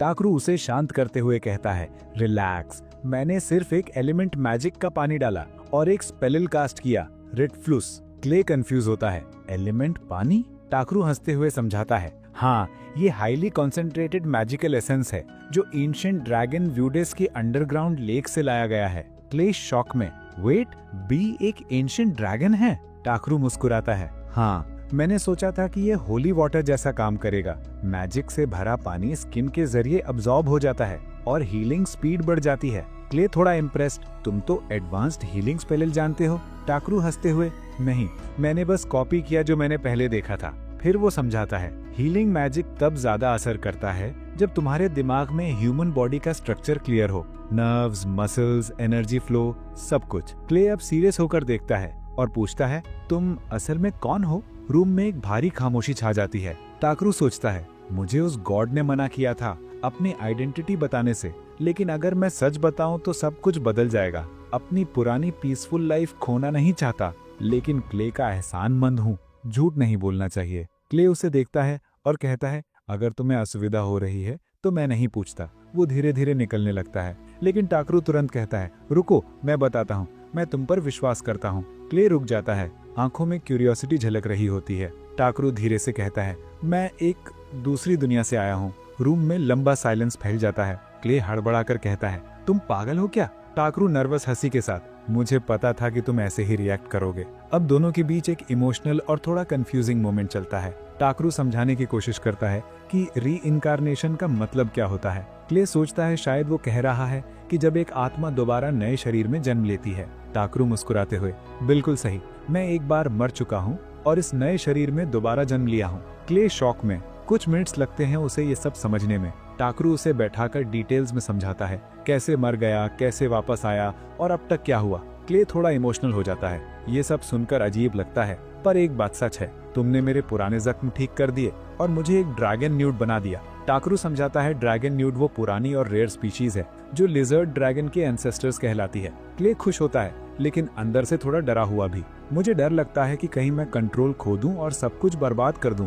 टाकरू उसे शांत करने की कोशिश करता है। रिलैक्स, टाइम के साथ तुम इस फॉर्म में आदत डाल लोगे। क्ले थोड़ा गुस्सा होकर, तुम सब कुछ इतना कैजुअली क्यों लेते हो टाकरू? थोड़ा रिस्पॉन्सिबल भी बनो। टाकरू बस सिर हिलाता है, जानता है कि उसे सुनना ही पड़ेगा। इसके बाद टाकरू और उसके साथी एरिस्टियन डिस्ट्रिक्ट की तरफ बढ़ते हैं। थोड़ा घूमकर टाकरू एक वेपन शॉप के सामने रुकता है। एक कैट ईयर वाली लड़की उसका स्वागत करती है। उसका नाम रिग्स है। वो पूछती है, क्या आपको कुछ पसंद आया? टाकरू कहता है, मटेरियल कलेक्ट करने के लिए नए सीजर्स चाहिए, मेरी पुरानी तो खराब हो गई है। रिग मुस्कुराते हुए, हमारे पास नहीं है, लेकिन आप तो वही फेमस मटेरियल कलेक्टर हैं जिनके बारे में सब बात कर रहे हैं। टाकरू हाँ कहता है। रिग आगे कहती है, मेरे मास्टर ग्रॉस एक टॉप क्लास ब्लैकस्मिथ हैं, शायद वो आपकी हेल्प कर सकते हैं। वो उसे अंदर ले जाती है और वर्कशॉप दिखाती है। टाकरू उसकी कला देख के इम्प्रेस हो जाता है। रिग कहती है, एक दिन मैं भी अपने मास्टर से टेक्निक चुरा कर एक ऐसी तलवार बनाऊंगी जो एक हीरो के लायक हो। टाकरू मुस्कुराता है, मैं दुआ करता हूँ तुम्हारा सपना जरूर पूरा हो। फिर दोनों मास्टर ग्रॉस के ऑफिस में जाते हैं। रिग इंट्रोड्यूस करती है, ये वही कलेक्टर हैं जिनके बारे में सब बात कर रहे हैं। ग्रॉस थोड़ा स्पेक्टिकल लगते हैं क्योंकि ये नया बंदा उनके लिए बहुत बड़ी रेपुटेशन वाला है। टाकरू कहता है, बस थोड़ा लक साथ दे गया। रिग आइडिया देती है, मास्टर क्यों ना ये बंदा हाइड्रा लेकर आए, इससे हमारी एम्बिशन के लिए परफेक्ट शॉट बन सकती है। ग्रॉस तुरंत मना कर देता है, बिल्कुल नहीं, रिहाई माइंड बहुत डेंजरस जगह है, मैं किसी कलेक्टर को वहां नहीं भेजूंगा। रिग फिर भी इंसिस्ट करती है, अगर आप उसे चांस ही नहीं देंगे तो कैसे पता चलेगा? ग्रॉस गुस्सा हो जाता है। रिब जिद पर आ जाती है, अगर आपको इतना भरोसा नहीं है तो सेकंड रेट मटेरियल से ही शॉट बना लीजिए, देखते हैं फिर लोग आपको मास्टर कहते हैं या नहीं। ग्रॉस का पेशेंस टूट जाता है। हिम्मत कैसे हुई तुम्हारी मुझे ऐसे बोलने की? तुम्हें पता है कि रहाई माइंड कितनी खतरनाक जगह है, वहाँ सिर्फ मॉन्स्टर ही नहीं बल्कि कुछ लोग कह रहे हैं कि डीमंस भी आ गए हैं। वो थोड़ा शांत होकर कहता है, मैंने भी ये अफवाह सुनी है, लगता है हाइड्रा मिनरल के सप्लाई की कम होने का कारण वही प्राणी हैं जो उस माइन के अंदर रहते हैं। ग्रॉस फिर सीरियस होकर रिब से पूछता है, रिब क्या तुमने ये सब उस कलेक्टर को बताया? रिब चुप हो जाती है। ग्रॉस कहते हैं, एक लोहार जो किसी की जान की कदर नहीं करता उसे हकदार नहीं कहा जा सकता कि वो हथौड़ा उठाए। फिर ग्रॉस टाकरू की तरफ देखता है, मैं अप्रिशिएट करता हूँ कि तुम यहाँ आए हो, पर मैं किसी जवान को मौत के मुंह में नहीं भेज सकता सिर्फ एक तलवार के लिए। रिब की आंखों में रिस्पेक्ट झलकता है। वो समझ जाती है कि उसके मास्टर की बात सही है। वो टाकरू से सॉरी कहती है, प्लीज इस मिशन को भूल जाओ। टाकरू बस हल्का मुस्कुराता है और सबको बिस्किट ऑफर करता है। फिर कामली कहता है, अब मुझे समझ आ गया कि हाइड्रा मिनरल सिर्फ रहाई माइन में ही मिलता है। अगर मैं वहां जाकर हाइड्रा ओर लेकर आऊं तो क्या आप मेरे लिए एक स्पेशल सिजर बनाएंगे जो सिर्फ मैं यूज कर सकूं? क्रॉस थोड़ा हैरान होता है, लड़के तुम्हें मेरी बात सुनाई नहीं दी क्या? टाकरू कॉन्फिडेंट टोन में कहता है, मैं कुछ भी हैंडल कर सकता हूँ। और इसे प्रूव करने के लिए वो अपने बैग से क्रीचर का एक बॉडी पार्ट निकालता है। ये वही बीस्ट था जिसे बी रैंक एडवेंचरर भी मुश्किल से हरा पाते। ग्रॉस देखता है और समझ जाता है कि टाकरू कोई आम आदमी नहीं है। फाइनली वो मिशन अलाउ कर देता है। थोड़ी देर बाद टाकरू कैरेज में बैठा होता है। उसका डेस्टिनेशन बैरिया विलेज, जहाँ से रहाई माइन का रास्ता जाता है। उसके साथ बी भी है जो रैंडमली बोल पड़ती है, मुझे क्रैब खाना है। टाकरू मुस्कुराते हुए कहता है, अभी तो हमारे पास क्रैब खत्म हो गया है। कैरेज में कुछ पैसेंजर्स बातें कर रहे होते हैं। कुछ अजीब चीजें हो रही हैं। रॉबरी पास की सारी पॉइजनस हर्ब्स एक रात में मुरझा गईं। व्हाइट टाइगर फॉरेस्ट में भी डिस्टर्बेंस हो रहा है। टाकरू चुपचाप सुनता है और सोचता है, बस ये सब मेरी वजह से ना हो। थोड़ी देर बाद कैरेज एक छोटे गांव पर रुकता है। एक हॉर्स ट्रेडर मिलता है। टाकरू सोचता है, काश मेरे पास अपना एक घोड़ा होता, ट्रैवल कितना आसान हो जाता। तभी वो देखता है एक लड़की किसी सेलर से झगड़ा कर रही है। वो पहचानता है ये वही एल्फ लड़की है जिससे पहले मिला था। एल्फ लड़की कहती है, मैंने एक व्हाइट प्योर हॉर्स मांगा था जो आसमान में उड़ सके, और तुम मुझे ये क्या दिखा रहे हो? ये एक बड़ा व्हाइट बॉडी था, घोड़ा नहीं। सेलर मुस्कुराते हुए कहता है, मैडम हम हॉर्स उन सब क्रीचर को कहते हैं जो लोड उठा सके, चाहे वो जायंट ईगल हो या बड़ा क्रो। एल्फ शॉक में, ओह लगता है मैंने ऑर्डर कलर दे दिया। सेलर मुस्कुराता है, कोई बात नहीं, मुझे भी कंफर्म करना चाहिए था। अगर असली व्हाइट पैगेसस चाहिए तो रॉयल किंगडम ड्वार्फ के देश जाना पड़ेगा। एल्फ खुश होकर चली जाती है। टाकरू सोचता है, लगता है हम दोनों का डेस्टिनेशन एक ही है। रास्ते में टाकरू और बी डिसाइड करते हैं कि थोड़े टाइम के लिए रिसोर्स कलेक्ट कर लें। सबसे पहले नो रैट मशरूम, ग्रीन कैप वाला व्हाइट डॉट्स, पॉइजनस दिखता है लेकिन बहुत न्यूट्रियस, स्टैमिना बढ़ाता है। फिर मुआसो मशरूम, रेड कैप और व्हाइट डॉट्स, खाने से ग्रोथ और डेवलपमेंट तेजी से होती है। टाकरू नेचर को देखकर कहता है, ये जंगल तो लिटरली ट्रेजर है इंग्रेडिएंट्स का। थोड़ा आगे जाकर मूनलाइट ग्रास, येलो फ्लावर सिर्फ क्रेसेंट मून के नीचे खिलता है। इसका नेक्टर स्पिरिट्स का फेवरेट है और थकान मिटा देता है। पीसने पर पावरफुल ऑइंटमेंट बनता है। फटीग दूर करता है। टाकरू कुछ मूनलाइट ग्रास कलेक्ट कर ही रहा होता है, तभी जंगल के अंदर से एक फेमिलियर ग्राउल सुनाई देता है। अभी आवाज उसके लिए पहचानी हुई थी। जैसे ही वो आवाज की तरफ बढ़ते हैं, उन्हें एक एल्फ लड़की मिलती है। वो पेड़ के सहारे बैठी होती है, पूरी थकी, प्यास और भूख से बेहाल एल्फ। टाकरू तुरंत अपनी बोतल निकालता है और उसे पानी पिलाता है, फिर बैग से थोड़ा खाना भी देता है। एल्फ धीरे धीरे पानी पीती है और थोड़ा खाना खाती है। चेहरे पर धीरे धीरे फिर से रंग आने लगता है। वो उठकर टाकरू के पास आती है, हाथ बढ़ाती है और कहती है, मैं तुम्हारी बहुत शुक्रिया अदा करती हूँ। टाकरू मुस्कुराता है, लेकिन अगले ही सेकंड उसका एक्सप्रेशन बदल जाता है। एल्फ के शरीर से एक अजीब सी स्मेल आ रही होती है। टाकरू तुरंत क्लीन मैजिक कास्ट करता है। बस कुछ सेकंड में एल्फ पूरी तरह से साफ और फ्रेश हो जाती है। टाकरू कैजुअली कहता है, मैं बर्दाश्त नहीं कर सकता था कि एक प्योर और एलिगेंट एल्फ का इमेज हर सेकंड टूटे। एल्फ हंसी से मुस्कुराती है और अपना नाम बताती है, ब्लरेटा ब्रोलाइट। मुझे पता है कि एल्फ का नाम ह्यूमंस के लिए थोड़ा मुश्किल होता है। तुमने मेरी 2 बार मदद की है, मैं तुम्हारा एहसान कैसे चुकाऊंगी। टाकरू हाथ हिलाता है, अरे नहीं, मैंने कुछ खास नहीं किया, बस अपना फर्ज निभाया। ब्लरेटा थोड़ी सीरियस टोन में कहती है, एल्फ्स कभी भी काइंडनेस का बदला बेपरवाही से नहीं देते। टाकरू मुस्कुराता है, मैं ये सब बदले में नहीं करता। लेकिन ब्लरेटा नहीं मानती। कम से कम मुझे तुम्हारा साथ तो देने दो, मैं हेल्प करूंगी। बी एक्साइटेड हो जाता है, मुझे ये आइडिया पसंद है। और इस तरह ब्लेरेटा टाकरू की टीम का टेम्पररी मेंबर बन जाती है। टाकरू नो रैट मशरूम कलेक्ट कर रहा होता है। बी और ब्लेरेटा दोनों हंसते हुए दौड़कर आते हैं। ब्लेरेटा एक्साइटेड टोन में कहती है, टाकरू देखो मैंने क्या पाया। वो एक छोटी चीज दिखाती है। टाकरू कहता है, ये तो सिर्फ एक पत्थर है। ब्लेरेटा थोड़ी डिसअपॉइंट होती है, पर हार नहीं मानती। कुछ देर बाद फिर आती है और इस बार टाकरू कहता है, अब ये सच में एक्सक्रीमेंट है। दोनों जोर जोर से हंसने लगते हैं। टाकरू बस उन्हें देखता है और सोचता है, लगता है इन दोनों की मेंटल एज लगभग एक ही है। शाम ढलती है, पेड़ों के पीछे सूरज की लाल रोशनी छिप जाती है। ब्लेरेटा कहती है, मैं जाकर कुछ लकड़ी ले आती हूँ फायर के लिए। टाकरू कहता है, मेरे पास मैजिक स्टोन है, बिना लकड़ी के भी फायर जला सकते हैं। ब्लेरेटा समझाती है, एक कैंप फायर का निशान छोड़ना इम्पोर्टेंट है ताकि दूसरे ट्रैवलर समझें कि ये जगह सेफ है। वो निकल जाती है और कुछ देर बाद वापस आती है, लेकिन हाथों में लकड़ियां नहीं, एक बड़ा ट्रंक लेकर। टाकरू हैरान, तुम ये क्या लेकर आई हो? ब्लेरेटा मुस्कुराती है, बस देखो। वो ट्रंक हवा में उछालती है, खुद जंप करती है और छोटे छोटे लकड़ियों में काट देती है। पीसेस बिल्कुल इवन और परफेक्ट कट में जमीन पर गिरते हैं। टाकरू शॉक में, यार ये सब एल्फ्स ऐसी ही होती हैं। टाकरू अपनी वेपन स्किल एक्टिवेट करता है। उसके सामने आता है स्टिल याम्बिला, rank A, high elf treasure dagger. इसमें विंड स्पिरिट पावर समाया है। सिर्फ प्योर ब्लड लाइन वाले एल्फ इसे वियर कर सकते हैं। टाकरू इम्प्रेस्ड, नो वंडर तुमने ट्रंक को कॉटन जैसे काट दिया। उसके बाद टाकरू अपने फेवरेट सूप बनाता है, थिक हर्बल स्ट्यू जिसमें मूनलाइट ग्रास और फॉरेस्ट हर्ब्स का फ्लेवर होता है।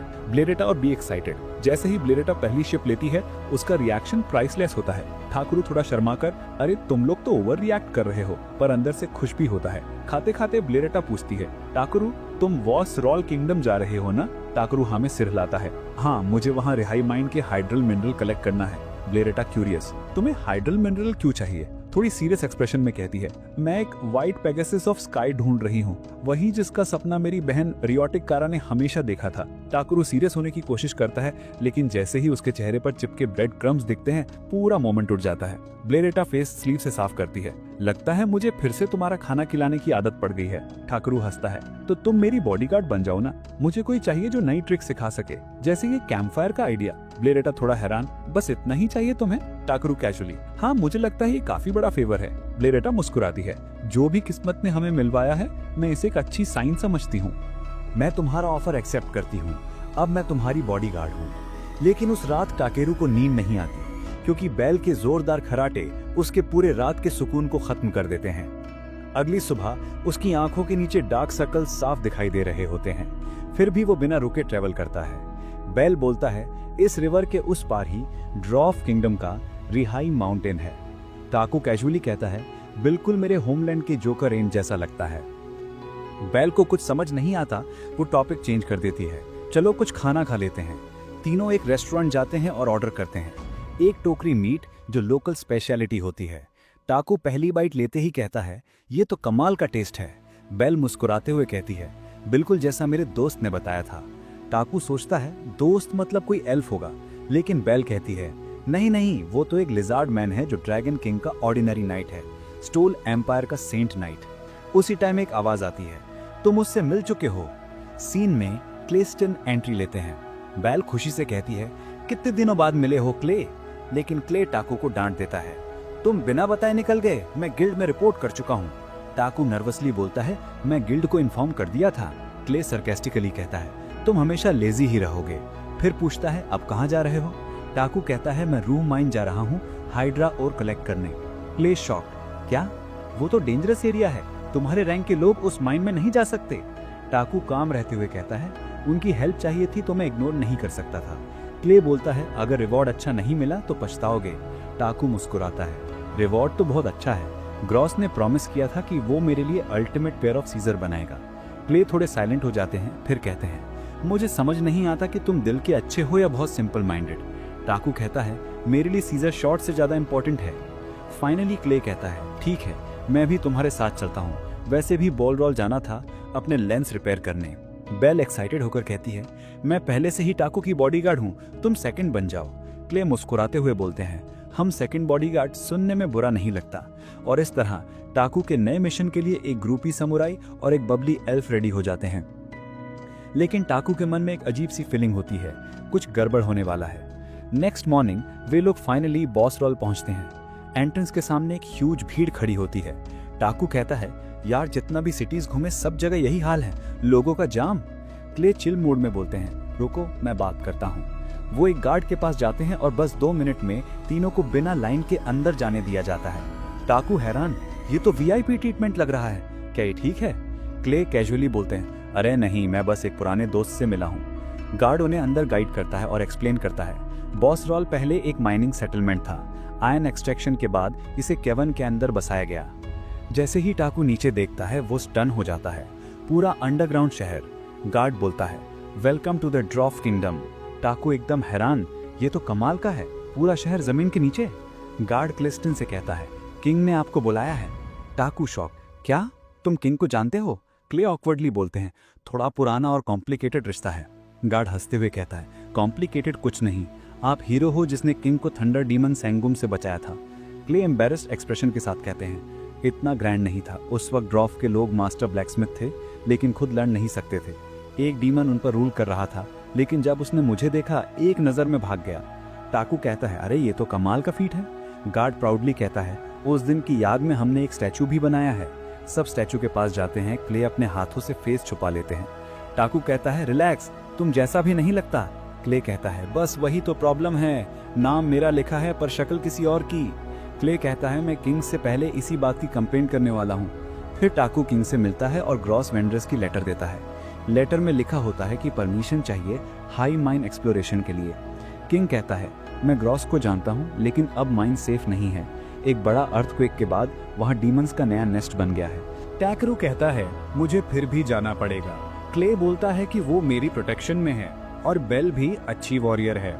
किंग यह सुनकर इम्प्रेस हो जाता है और कहता है ठीक है, तुम्हें एक स्पेशल मिशन देता हूँ, माइंड के अंदर जो डीमन डिस्टर्बेंस हो रहा है उसकी असली वजह ढूंढो। क्ले बिना सोचे इंस्टेंटली मान जाता है, लेकिन टैकरू थोड़ा कंफ्यूज हो जाता है। रुको, मैं तो बस ओर कलेक्ट करने आया था। फिर वो लोग मिलते हैं शंभू से, जो एडवेंचर गिल्ड का हेड और उनका गाइड होता है। शंभू कहता है मैं तुम्हें माइंड के टनल्स तक ले जाऊंगा। टैकरू एक लाइट स्पेल कास्ट करता है और शंभू द्वारा दिया गया मैप चेक करता है। अपने स्पेशल सेंसिंग स्किल से उसे फील होता है कि यहाँ के मिनरल्स काफी कमजोर हो चुके हैं। शंभू हैरान होकर पूछता है तुमने बस देखकर समझ लिया? ग्रुप आगे बढ़ता है, तभी बी वार्निंग देता है कि आगे खतरा है। क्ले चिल्लाता है कुछ आ रहा है। बेल और क्ले वेपन्स रेडी कर लेते हैं और टैकरू सपोर्ट मैजिक कास्ट करता है और इंटेंस फाइट शुरू हो जाती है। बेल अपने टाइगर के साथ मॉन्स्टर्स को एक एक करके खत्म कर देती है। बैटल खत्म होने पर सब लोग डीपर एरिया में जाते हैं, जहां मैजिक कंसंट्रेशन और हाई होता है। टैकेरो एक डेड एंड तक पहुंच जाता है, लेकिन उसे फील होता है कि उस वॉल के पीछे कुछ है। वो फायर बराज स्पेल यूज करता है, दीवार टूटती है और अंदर से लाइट चमकती है। हिल राइट और शंभू शॉक होकर कहता है यह तो रैंक ई मटेरियल है। क्ले बोलता है यह तो एक मैजिक स्टोन की तरह है। बी फिर वार्निंग देता है डेंजर। शंभू चिल्लाता है एक डीमन फिर से आ रहा है। टैकेरो सीरियस हो जाता है। बेल, क्ले, इस बार मुझे खुद हैंडल करने दो, मुझे इसकी जरूरत है। शैडो से एक जाइगैंटिक क्रैब बीमन बाहर आता है, इतना बड़ा कि सबकी आंखें खुली रह जाती हैं।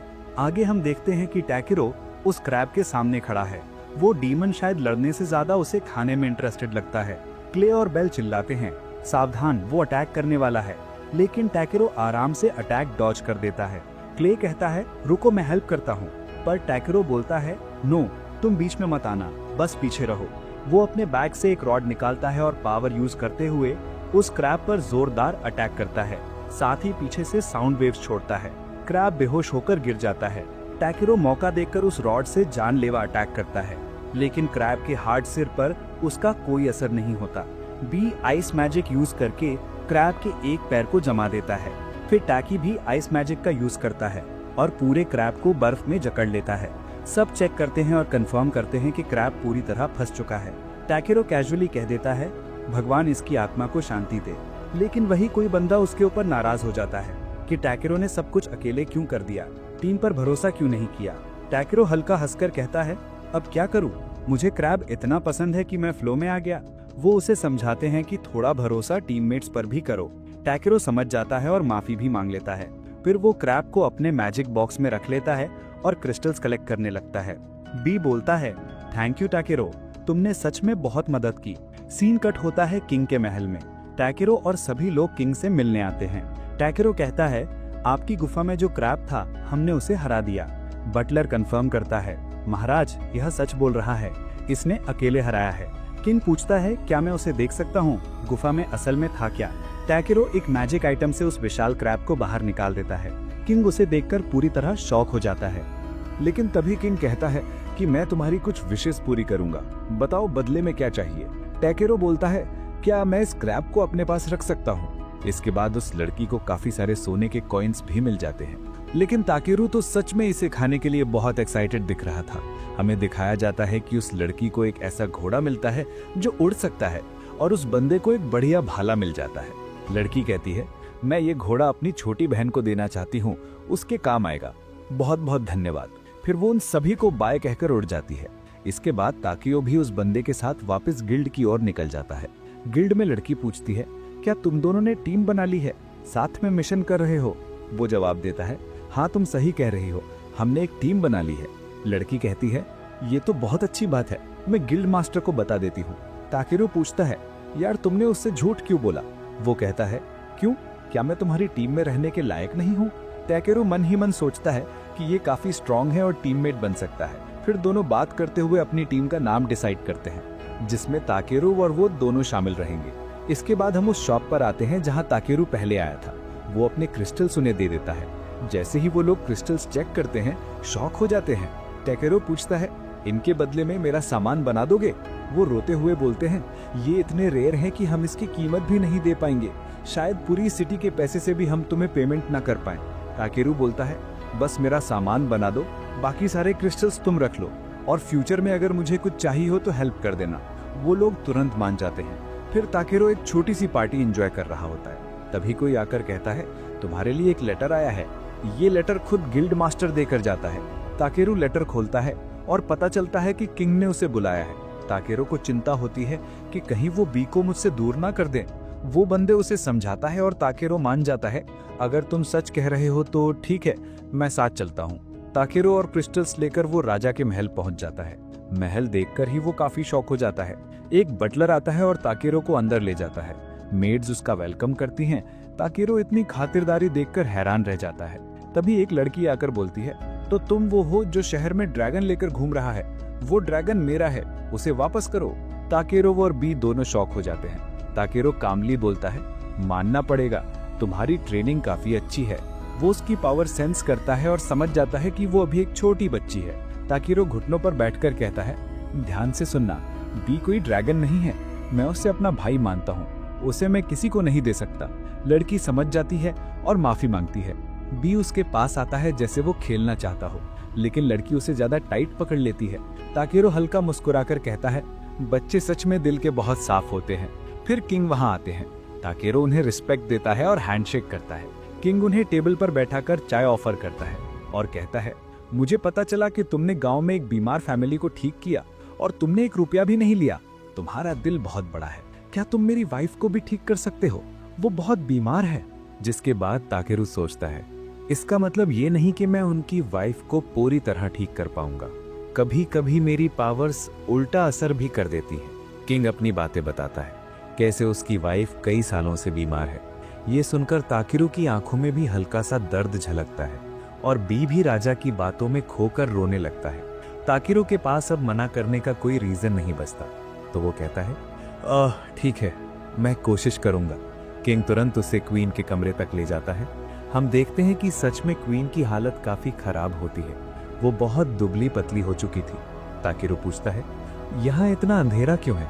किंग बताता है, उन्हें रोशनी से दिक्कत होती है, इसलिए कमरा हमेशा डार्क रहता है। ताकेरू क्वाइटली उनकी हालत चेक करता है और शॉक होकर बोलता है, इसके लंग्स ऑलमोस्ट खत्म हो चुके हैं।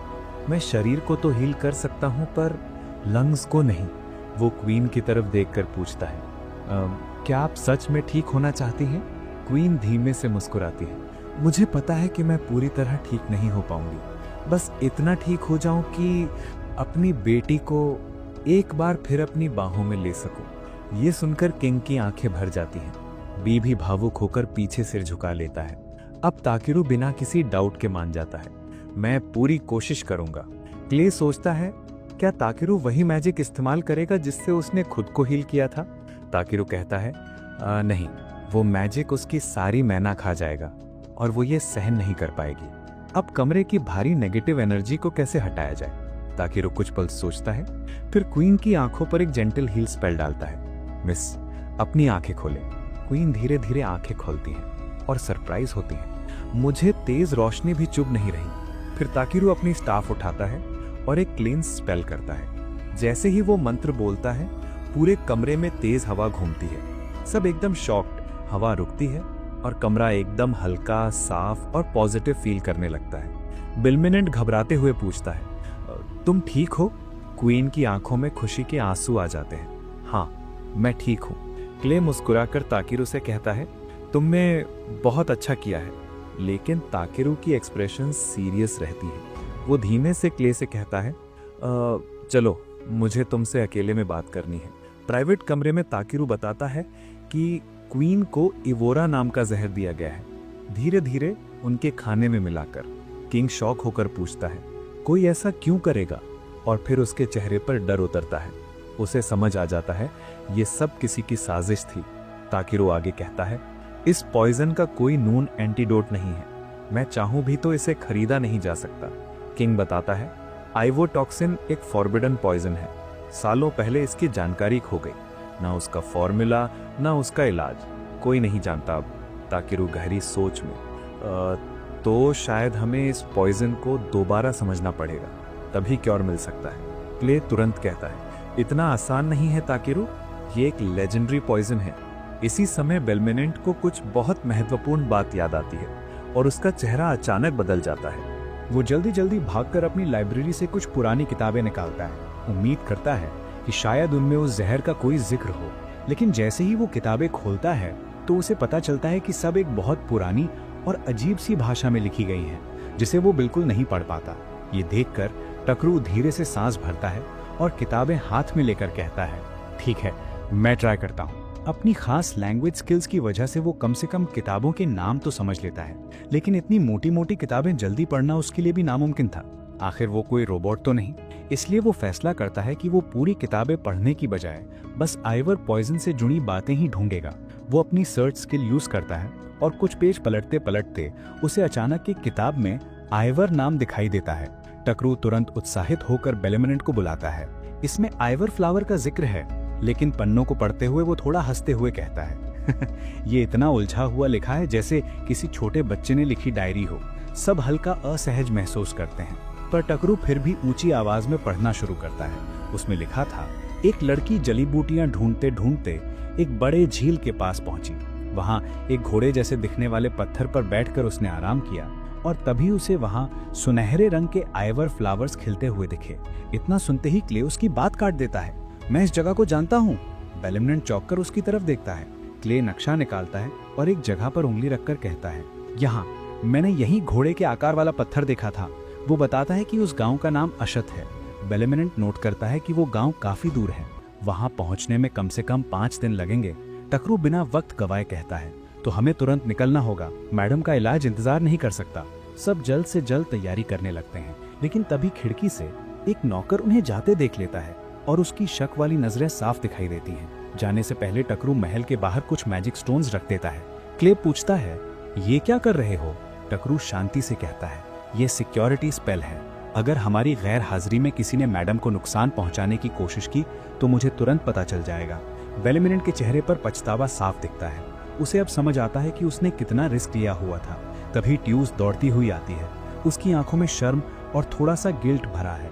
वो जल्दी से टकरू से माफी मांगती है। जब हम पहली बार मिले थे मैंने तुम्हारे साथ बुरा बर्ताव किया था। टकरू थोड़ा चौंकता है लेकिन प्यारी सी मुस्कान के साथ कहता है, हाँ तुम्हारी बातों से मुझे बुरा लगा था, पर तुमने अपनी गलती मान ली, बस वही काफी है। ट्यूस थोड़ा इमोशनल हो जाती है।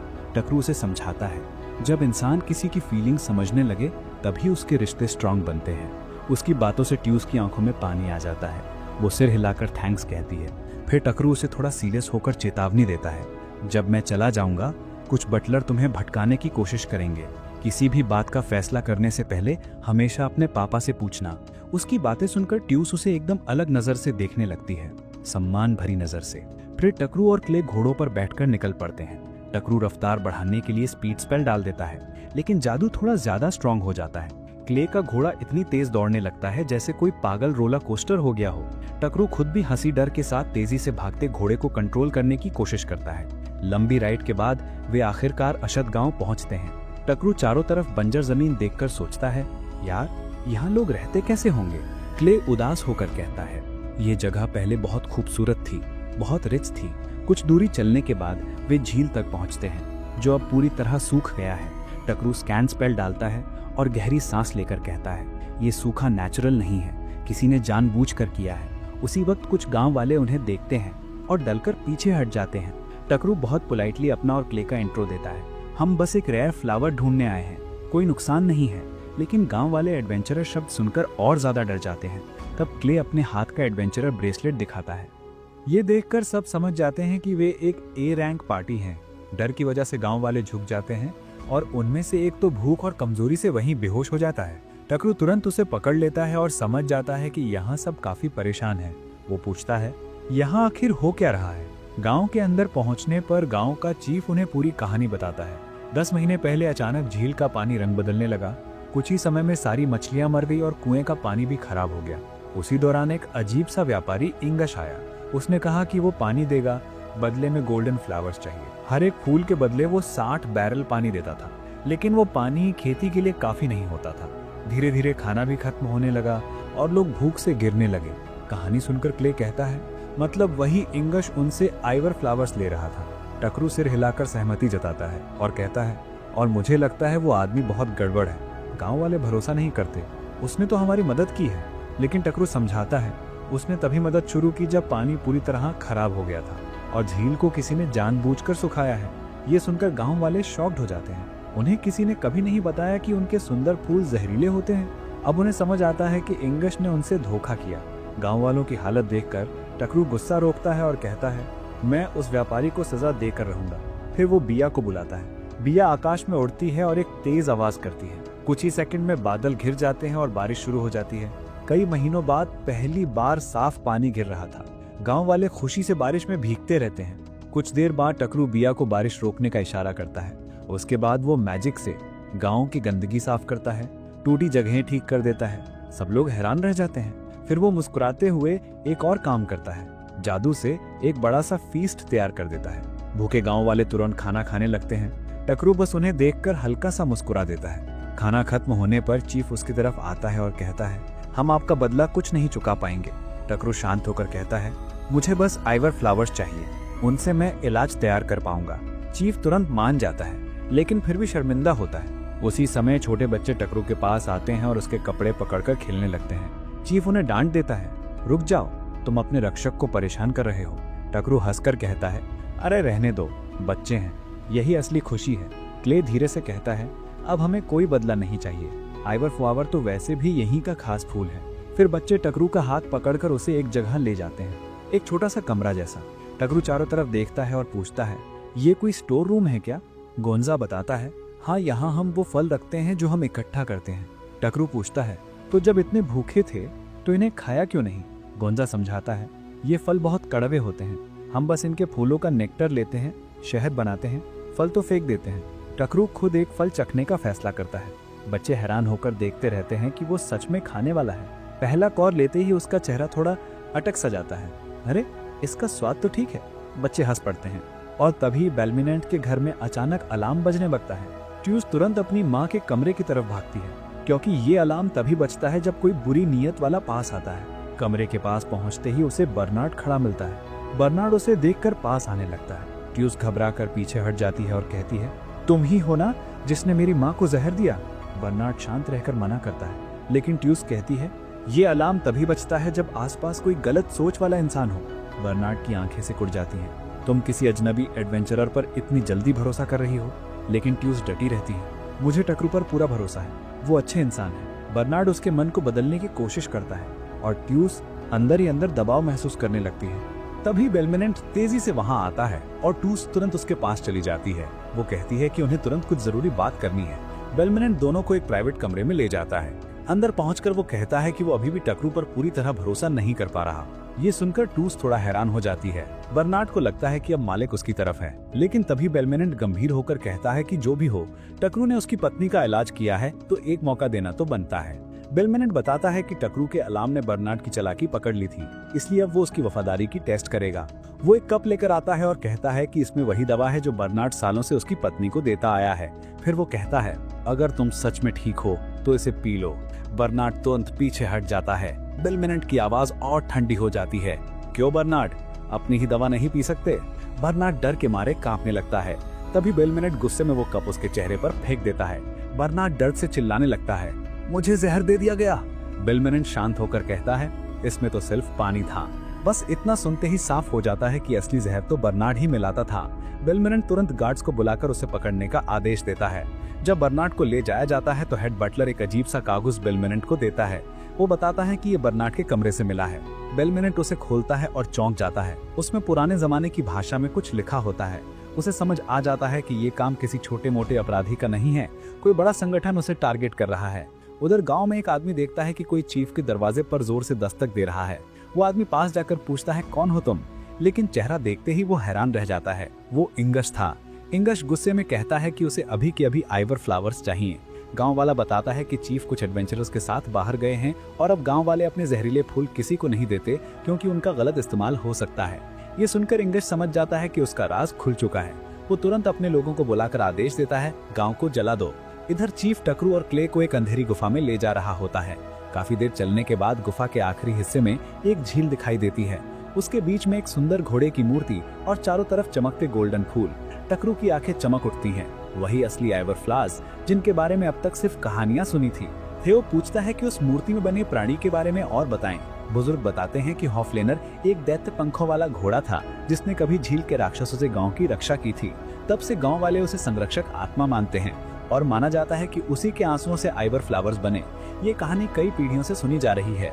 थियो हिचकिचाते हुए पूछता है कि क्या इन पवित्र फूलों को तोड़ना ठीक होगा, लेकिन चीफ उसे भरोसा दिलाता है कि गांव को बचाने वाले हीरो के रूप में टकरू जितने चाहे उतने फूल ले सकता है। टकरू एक फूल ले लेता है। उसे लगता है कि एंटीडोट बनाने के लिए एक ही काफी होगा। उसका थोड़ा ध्यान सोया सॉस फ्रूट की तरफ भी जाता है, लेकिन तभी एक जोर की चीख गूंजती है। कुछ सेकंड बाद एक घबराया हुआ गांव वाला आता है। गांव पर हमला हो चुका है। आग लगाने वाला कोई और नहीं, व्यापारी इंगिश है। टकरू और क्ले तुरंत चीफ और उस आदमी को लेकर गांव की ओर भागते हैं। वहां पहुंचकर देखते हैं पूरा गांव जल चुका है। धुआं और लपटें आसमान को ढक रहे हैं। टकरू अपनी बी पावर से आग बुझाने में लग जाता है। क्ले लोगों को सुरक्षित जगह ले जाता है। जब आग रुकती है, गांव राख में बदल चुका होता है। लेकिन अच्छा ये होता है कि किसी की जान नहीं गई। जब टकरू पूछता है कि ये सब कैसे शुरू हुआ तो पता चलता है कि इंगिश आइवर फ्लावर मांग रहा था। गांव वालों ने इनकार किया क्योंकि वो जहरीले होते हैं। बस इसी गुस्से में उसने गांव फूंक दिया। टकरू गुस्से में मुट्ठी भींच लेता है। तभी चीफ को याद आता है, घसा, वो बच्चा जिसने टकरू से दोस्ती की थी, गायब है। एक बुजुर्ग बताती है कि इंगिश आग का फायदा उठाकर गसा को उठा ले गया। टकरू तुरंत अपनी खोज शक्ति एक्टिव करता है। उसे एक टूटे पुराने किले जैसी जगह पर लगभग 100 गुंडों की मौजूदगी महसूस होती है। क्ले बिना कुछ सोचे अपने यूनिकॉर्न पर चढ़ जाता है। चीफ उन्हें रोकने की कोशिश करते हैं कि ये बहुत खतरनाक है, लेकिन टकरू वादा करता है, हम गसा को वापस लाएंगे, और वे कैसल में पहुंच जाते हैं। बी आसमान से ऊपर रहकर निगरानी कर रहा होता है। उसे पता चलता है कि अंदर सभी गुंडे पार्टी कर रहे हैं। टेरू अभी प्लान बना ही रहा होता है कि क्ले गुस्से में काइजू 8 में बदल जाता है, क्योंकि बच्चे का अपहरण करके जश्न मनाना उसे बिल्कुल मंजूर नहीं होता।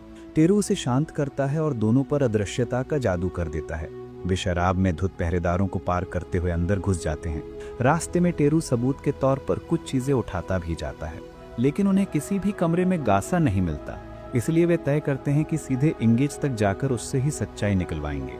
कमरे के बाहर खड़े होकर वे सुन लेते हैं कि गुंडे आइवोर फ्लावर्स को महंगे दामों में बेचने की प्लानिंग कर रहे थे और इसके लिए गासा को इस्तेमाल कर रहे थे। उसी समय एक गुंडा ज्यादा बोल देता है और इंगेज उसे बोतल मारकर चुप कराता है। सब सुनने के बाद क्ले लड़ने को तैयार हो जाता है। टेरू उसे हरी झंडी देता है, बस शर्त ये कि किसी को मारेगा नहीं। क्ले अदृश्यता हटाकर दरवाजा तोड़ देता है और गुंडों को जमकर पीटता है। डर कर इंगेज अपने आदमियों से कहता है, हमारा सीक्रेट हथियार छोड़ दो, भले ही वो अभी पूरी तरह कंट्रोल में नहीं है। इसी दौरान टेरू मौका देखकर इंगेज से पूछ लेता है, बच्चा कहाँ है? इंगेज घबराकर गलतियां करता है और सीधे लोकेशन बता देता है। टेरू तुरंत उस कमरे तक पहुंचता है जहां गासा बंद था।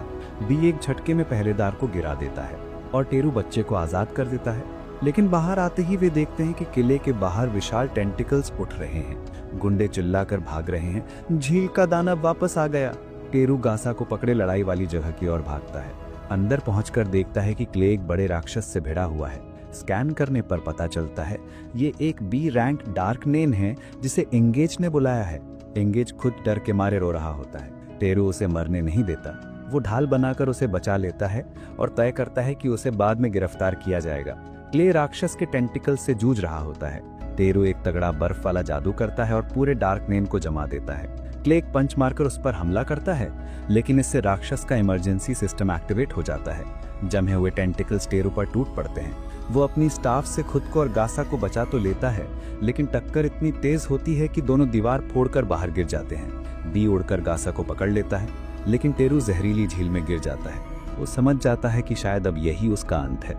तभी दूर से देख रही एक देवी हस्तक्षेप करने का फैसला करती है, क्योंकि टेरू दुनिया में अच्छाई ला रहा है और उसकी मौत बेकार होगी। बेहोशी में टेरू अपने दोस्तों और खाने के बारे में सोच रहा होता है। तभी कोई उसे पानी से बाहर खींचता है। वो एक सफेद पंखों वाली पेगासस है। वो अपना नाम हॉफलेनर बताती है। टेरू पहले समझ नहीं पाता, लेकिन जल्द ही देखता है कि झील का जहर उसके छूने से साफ हो रहा है और गिरे पौधे फिर से उग रहे हैं। हॉफलेनर बताती है कि कई साल पहले झील की जादुई शक्ति बिगड़ गई थी और वो कमजोर होकर पत्थर बन गई थी। आइवोर फ्लावर्स उसी ने आखिरी शक्ति में बनाए थे, लेकिन इंगेज ने झील में जहर डालकर सब खराब कर दिया। टेरू के पानी में गिरने और जहर को सोख लेने की वजह से हॉफलेनर फिर से जीवित हो गई। वो उसे दोस्तों के पास छोड़कर गायब हो जाती है। टेरू गासा को गांव वापस लाता है। फिर क्ले के साथ जादुई सर्कल का इस्तेमाल कर बेलेमिनेंट की हवेली पहुंचकर एंटीडोट बनाकर मोलेटिया को बचा लेता है। सब राहत की सांस लेकर रो पड़ते हैं। टेरू फिर गांव लौटता है और बताता है कि इंगेज को सबूतों सहित स्थानीय लॉर्ड को सौंप दिया गया है। मुखिया भावुक होकर पूछते हैं, तुम्हारा बदला कैसे उतारें? टेरू उन्हें सोया सॉस वाले बटर आलू खिलाता है। मुखिया उसका स्वाद चखकर हैरान रह जाते हैं। टेरू कहता है कि वो उनके सारे सोया सॉस फ्रूट्स खरीदना चाहता है ताकि गांव खेती बढ़ा सके। गांव वाले मान जाते हैं। रास्ते में हॉफलेनर दोबारा दिखाई देती है, इस बार एक खूबसूरत लड़की के रूप में। वो कहती है कि वो टेरू की टीम में शामिल होना चाहती है। बहुत समय तक एक जगह फंसी रही, अब दुनिया घूमना चाहती है। टेरू सोचता है, लेकिन क्या एक गॉड को पार्टी में रिक्रूट करना अलाउड भी है? वो कहती है कि टेरू उसकी पीठ पर बैठ सकता है, बस तब जब वो घोड़े के रूप में हो। टेरू समझ जाता है अब आगे की जर्नी कितनी बेकार होने वाली है। आगे हमें दिखाया जाता है कि ताकि ब्लैकस्मिथ के पास पहुंच चुका है। वो ब्लैकस्मिथ बोल रहा होता है कि तुम्हारी और मेरे साथ किए काम से मैंने एक बहुत बढ़िया तलवार बनाई है और लोग मेरी काफी तारीफ कर रहे हैं। साथ ही वो ये भी कहता है कि मैं तुम्हारे लिए भी एक बढ़िया वेपन बनाऊंगा। ये सब कहने के बाद ताकि वहां से निकल जाता है। बाहर उसे हॉक दिखाई देती है। हॉक पूछती है कि बातचीत कैसी रही। ताकि बताता है कि सब ठीक रहा, वो मेरे लिए सीजर बनाने के लिए तैयार है और जल्द ही बन जाएगा। फिर हॉक के बारे में बताता है कि ये गॉडेस है और मुझे अपने लास्ट मिशन में मिली थी। हॉक कहती है कि अगर तुम चाहो तो मैं तुम्हारे सीजर जल्दी बनवाने में मदद कर सकती हूँ, लेकिन ताकि मना कर देता है। फिर हॉक बोलती है कि चलो बाहर कुछ सामान ले आते हैं, सोया सॉस और पटेटो। ताकि सोचते कि या मुझे गॉडेस के साथ बाहर जाना चाहिए, और भाई पटेटो सुनते ही बी बहुत खुश हो जाता है। पर हॉक उड़ता बोल देती है कि मुझे लगता है बी का पेट भरा है। ये सुनकर बी को गुस्सा आ जाता है। वो कहता है मुझे खाना चाहिए यार। तभी वहां गिल के कुछ लोग आ जाते हैं। अगले सीन में ताकि और हॉक उन्हीं के साथ बैठे होते हैं और वो बताते हैं कि एक कंपटीशन होने वाला है और चाहते हैं कि ताकि उसमें हिस्सा ले। ताकि मना कर देता है क्योंकि उसे इन सब में इंटरेस्ट नहीं, लेकिन गिल वाले कहते हैं कि किसी और की रिक्वेस्ट है और ताकि पूछता है कौन, तो पता चलते हैं कि वही राजा जिसकी वाइफ को ताकि ने लास्ट एपिसोड में ठीक किया था। राजा चाहता है कि ताकि जल्दी रैंक अप करे क्योंकि अभी उसका रैंक कम है। ताकि के पास कोई ऑप्शन नहीं तो वो हाँ कर देता है। अब कंपटीशन शुरू होने वाला था। गिल मास्टर अनाउंस करता है कि ये कंपटीशन राजा लॉयड रखवा रहे हैं क्योंकि वो अपनी वाइफ को एक स्पेशल गिफ्ट देना चाहते हैं, रेनबो रंग वाली भेड़ के बाल। ये इतनी रेयर होती है कि कम से कम ए लेवल की होती है। कोई कनेक्शन या बाहर वालों की मदद नहीं ले सकते, सिर्फ लाइब्रेरी से इन्फो ले सकते हो। ताकि को थोड़ा अजीब लगता है कि टीम साथ नहीं ले जा सकता, रिवॉर्ड भी बहुत बड़ा है। क्लेस्टोन कहता है कि मदद नहीं कर पाएंगे। ताकि पूछते हैं कि क्या मैं मैजिक यूज कर सकता हूँ। क्लेस्टोन बोलता है कि अगर टेलीपोर्टेशन वगैरह किया तो चीटिंग लगेगी। ताकि सोचता है ये सही और ऐसे मैजिक से मना कर देता है। फिर हमें बी दिखाया जाता है जो ताकि को छोड़ ही नहीं रहा और रो रहा होता है। हॉक मना से उसे सुला देती है और ताकि लाइब्रेरी में जाके भेड़ के बारे में इन्फो निकालता है। फिर वो स्पीड से भागता है मैजिक यूज करते हुए। वो सोचता है कि इतने टाइम बाद अकेले काम कर रहा हूँ, बी घर पर क्या कर रहा होगा। हम देखते हैं बी उदास भी है और साथ ही जबरदस्त खाने भी लगा है। हॉक और बी आपस में लड़ पड़ते हैं, दोनों हड्डी। क्लेस्टोन उनको शांत कर देता है क्योंकि ताकि ने पहले ही कहा था कि अगर दोनों लड़े तो थोड़ी तारीफ कर देना, तो दोनों शांत हो जाते हैं। दूसरे दिन ताकि जंगल में कैंप के बाद आगे बढ़ता है और उसे कई शीप दिखती हैं। वो डी रैंक की थी इसलिए काम की नहीं। फिर रेनबो शिप मिलते हैं, वो पावरफुल और फास्ट होती हैं। ताकि उनकी लैंग्वेज में बात करते हैं और थोड़ा सा बाल मांगता है। शिप्स को उसके बात करने का तरीका पसंद आता है और वो उससे ज्यादा ही बाल दे देते हैं। ताकि वापस लौटने लगता है। रास्ते में उसे बहुत बड़ा ड्रैगन दिखता है। वो सोचता है क्या बी भी आगे जाके इतना खतरनाक होगा। फिर वो लोकेशन पर पहुंचता है। बी उसे देख के रो पड़ता है, बहुत खुश। गिल मास्टर बताता है कि ताकि सबसे पहले रेनबो शिप के बाल लेकर आए, इसलिए वो विनर है और अब उसे एफ से बी रैंक तक के कोई भी क्वेस्ट ले सकता है। सब खुश। गिल मास्टर समझाते हैं कि जो भी चीज मार्केट में लाओ उसके रेट में बहुत ज्यादा मत खेलना ताकि मार्केट खराब ना हो। और फिर एक बंदा कहता है कि तुम जितना काम करोगे उतने पैसे मिलेंगे। सब चाहते हैं कि वो ये रैंक एक्सेप्ट कर ले। ताकि मान जाता है और उसे बैंड मिल जाता है। तभी रैबिट गर्ल दौड़ते हुए आती है और बताती है कि जंगल से बड़ा मॉन्स्टर शहर की ओर आ रहा है। गिल मास्टर कहता है कि ताकि तुम्हारा पहला मिशन मिल गया। ताकि रेडी हो जाता है। टीम जंगल में जाती है और मॉन्स्टर दिख जाता है। तभी उसकी पीठ पर से आवाज आती है, ताकि तुम, और ब्लू लाइट दिखती है। वो बहुत खुश होती है। बीवी उसे देख के खुश। लेकिन मॉन्स्टर से बदबू आती है तो ताकि पहले उसे क्लीन कर देता है। ताकि पूछता है कि ये मॉन्स्टर क्यों लाई। ब्लू लाइट कहती है कि तुम्हें चलता हुआ घोड़ा चाहिए था तो मैं ये लेके आई हूँ। ताकि घबरा जाता है और कहता है मुझे ऐसा हॉर्स नहीं चाहिए। फिर वो मॉन्स्टर को भी साफ कर देता है और वो जमीन में चला जाता है। हॉक बोलती कि तुझे हॉर्स की क्या जरूरत, मैं हूं ना।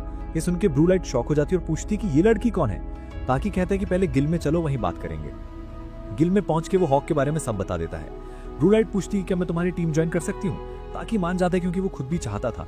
ब्लू लाइट बताती कि वो ए रैंक बन चुकी है और उसे अपनी बहन को ढूंढना है जो घर से भाग गई है।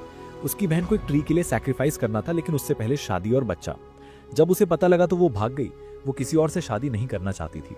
ब्लू लाइट कहती कि मैं जबरदस्ती नहीं करूंगी, बस जानना है कि वो क्यों भागी, क्योंकि वो बहुत प्योर है और तैयार नहीं थी। ताकि टीम से पूछते और सब लोग हेल्प करने को तैयार। फिर वो एल्फ किंगडम की ओर निकलते हैं। हॉक हॉर्स बन के सबको फॉरेस्ट के अंदर ले जाती है। ब्लू लाइट एक मैजिक सर्कल बनाती है और कहती कि सब टच करो। हॉक और ताकि थोड़ा देर से जाते हैं। हॉक बोलती कि ब्लू लाइट देखने में अच्छी है लेकिन उसके अंदर एक डार्क साइड भी है जो वो नहीं दिखा रही। ताकि हैरान। अब सब एल्फ किंगडम पहुंचते हैं और ताकि उस जगह को देख के चौंक जाता है। ब्लू लाइट बोलती कि इतना टाइम क्यों लगा।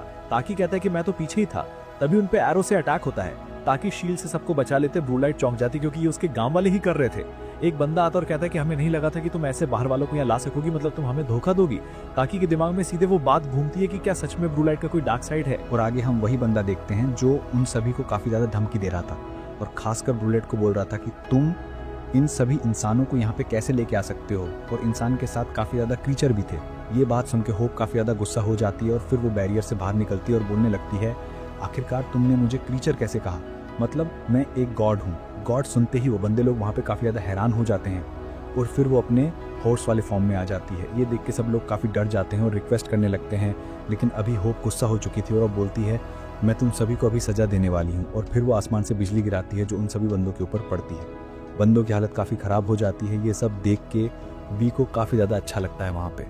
अभी एल्फ लोग फिर से माफी मांगने लगते हैं और होप एक तरह से माफ तो कर देती है, लेकिन वो बोलती है मुझे ऐसा लगता है कि तुम लोग काफी ज्यादा कमजोर हो गए हो क्योंकि तुम्हें पता ही नहीं चला कि आखिरकार मैं कौन हूँ। इसके बाद ताकिरो भी काफी ज्यादा हैरान हो जाता है कि होप की बातें इनको समझ में भी आ रही हैं। मतलब होप की बातें सब लोगों को एक तरह से समझ में नहीं आती। फिर ताकिरो बोलता है, मैं तुम लोगों को होप की बातें समझाने की कोशिश करता हूँ। ये सुन के सब लोग और ज्यादा हैरान हो जाते हैं। ताकिरो को देख के वो बोलता है, तुम लोगों को हैरान होने की जरूरत नहीं है, मैं एक एडवेंचरर हूँ। और फिर वो अपना बैंड दिखाता है। F2 A रैंक बैंड देख के सब लोग काफी ज्यादा हैरान हो जाते हैं, सभी एल्फ वहाँ पे। और ताकिरो बोलता है, ब्लू लाइट हमारी टीम का पार्ट है और उसको मदद चाहिए थी, इस वजह से हम सब यहाँ पे इसकी मदद करने आए हैं। और फिर एल्फ बोलता है, मैं यहाँ का गार्ड हूँ।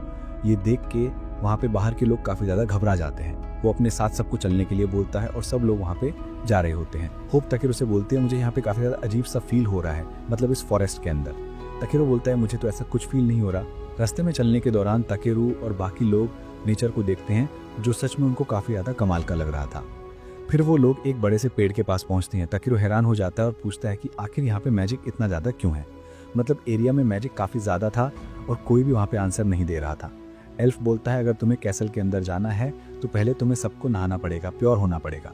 ताकेरू मस्ती में माफ़ी मांगता है और फिर क्लीनिंग मैजिक का यूज़ करता है। सब लोग वहाँ पे एकदम क्लीन हो जाते हैं। एल्फ लोग को कुछ समझ नहीं आता और वो बोलते हैं आखिर तुमने क्या किया।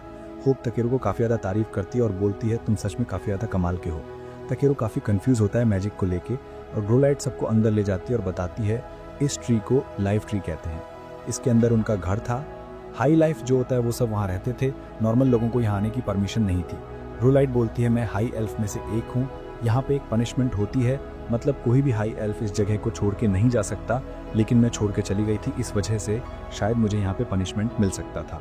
होप बोलती है इसके बारे में मैंने अभी तक किसी को नहीं बताया। ताकेरू बोलता है तो क्या हो गया, इससे हमें फ़र्क नहीं पड़ता। फिर क्लस्टोन बोलता है कि जो एल्फ होता है वो अपने ब्लड लाइन के लिए काफ़ी सीरियस होता है, स्ट्रिक्ट होते हैं, कोई रूल नहीं तोड़ सकता। ये रूल तोड़ना काफ़ी बड़ा था, शायद पनिशमेंट मिल सकता था। ताकेरू बोलता है तुम्हारा रूल तोड़ने पे कोई प्रॉब्लम हो गई। ब्रोलाइट बोलती है नहीं, ऐसा कुछ भी नहीं हुआ। ताकेरू बोलता है देखो रूल फॉलो करना अच्छा है, लेकिन कभी कभी रूल तोड़ के भी हम अच्छी लाइफ जी सकते हैं। तुमने जो रूल तोड़ा वो पुराना था और किसी को प्रॉब्लम नहीं हुई, मैं ये भी मानता हूँ। ब्रोलाइट को सुन के काफ़ी अच्छा लगता है। क्लस्टोन भी बोलता है ताकेरू ने सही कहा, रूल से पहले मैं खुद को रखता हूँ। ब्रोलाइट रो पड़ती है और बोलती है मुझे लगता है कि इसके बारे में मुझे तुम्हें पहले बता देना चाहिए था। फिर सब लोग आगे कैसल की तरफ जाते हैं। वहाँ पे एक लड़कियाँ बना आती है। ब्रोलाइट बोलती है क्या तुम मेरे भाई को यहाँ पे लेके आ सकती हो। इस बीच ताकेरू चाय पी रहा था और उसका टेस्ट बिल्कुल रियल वर्ड जैसे लगता है। ब्रोलाइट का भाई आता है, हाइट काफ़ी छोटी है। ताकेरू हैरान हो जाता है, सोचता है भाई ये बड़ा है या छोटा। ब्रोलाइट भाई को हक करने जा रही है, लेकिन वो मना कर देता है कि तुम ऐसा मत करो, तुम्हारी एनर्जी ज़्यादा है। ब्रोलाइट अपने भाई को सबसे मिलवाती है। भाई अपना नाम बताता है और बोलता है मुझे किसी भी नाम से बुला सकते हो। ताकेरू बोलता है क्या मैं तुम्हें मिस्टर आर कह सकता हूँ। भाई बोलता है हाँ, ये मुझे अच्छा लगेगा। आर बोलता है मुझे पता है कि तुम सबके बीच में एक गॉडेस्ट है, क्या मैं उनसे मिल सकता हूँ। होप के बारे में सुन के वो आर से माफ़ी मांगता है। ताकेरू सोचता है कि ये लोग होप को इतना बड़ा गॉड क्यों मान रहे हैं। आर्मी बोलता है मुझे माफ़ करो, हम छोटे से क्रीचर हैं। ब्रोलाइट का भाई बोल के चुप करवा देता है, हमारी फैमिली पे एक कर्स है। ताकेरू हैरान हो जाता है। ब्रोलाइट इमोशनल हो जाती है और बोलती है मैं हेल्प करना चाहती हूँ पर नहीं कर पा रही। बी बोलता है तुम्हें रोने की ज़रूरत नहीं है। फिर पता चलता है कि ब्रोलाइट लड़का है और अंदर लड़कों वाले गुण हैं। क्लस्टोन कहता है कि हाँ हमें पता था कि एल्फ में 2 जेंडर होते हैं। आर बताता है ये कर्स मेरे ऊपर है, मैं नहीं चाहता कि फैमिली पे भी लगे। आर एक बड़ा मैजिकल क्रिस्टल बनाता है। ताकेरू बोलता है तुम इसे टच करो, शुरू हो जाएगा। क्रिस्टल आसमान में जाके मैजिक प्योरीफाई करता है। ब्रोलाइट बोलती है सच में ताकेरू तुम कमाल के हो। आर बोलता है तुम ही वो इंसान हो जिसके बारे में किताब में लिखा गया था।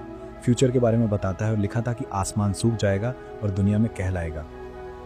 ताकेरू सोचता है ये हो सकता है पर अभी समझ नहीं आ रहा। सब लोग बातें करते हैं, एंजॉय करते हैं। ब्रोलाइट मिशन के बारे में याद करती है और नहाने के बाद निकलती है। लाइफ ट्री के अंदर मैजिक काफ़ी इम्प्रूव्ड है।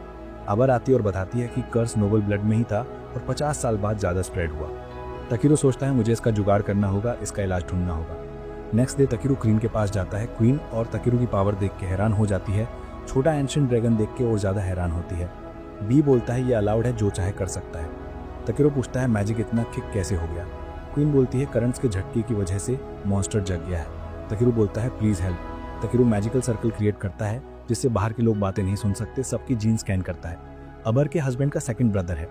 ताकेरू को समझ आता है कि फैमिली सुपीरियर है, ब्लड लाइन के अंदर ही शादी होती है और अगर कर्स को ठीक करना है तो दूसरे ब्लड लाइन के साथ शादी करनी होगी। ब्रोलाइट इमोशनल हो जाती है। बी शांत करता है। ताकेरू बोलता है हम फैमिली को कैसे बताएंगे। ब्रोलाइट बोलती है अगर मेरी हेल्प से बात करो तो शायद सुन लेंगे। ताकेरू बोलता है मुझे नहीं लगता। होप हेल्प करने को रेडी हो जाती है, लेकिन उसके लिए ताकेरू को स्वीट पोटैटो और सॉस देना पड़ेगा।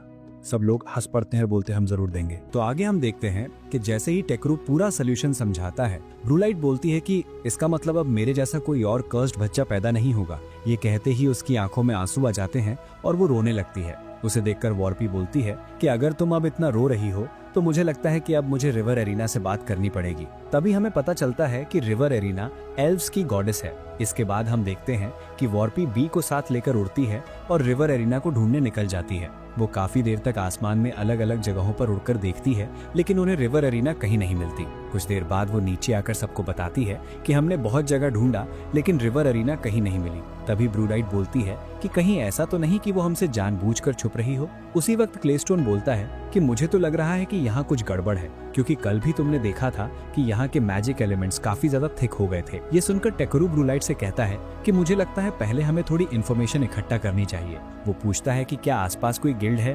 ब्रूलाइट बताती है कि हाँ, यहाँ एक गिल्ड है और वो डेमोस गिल्ड है।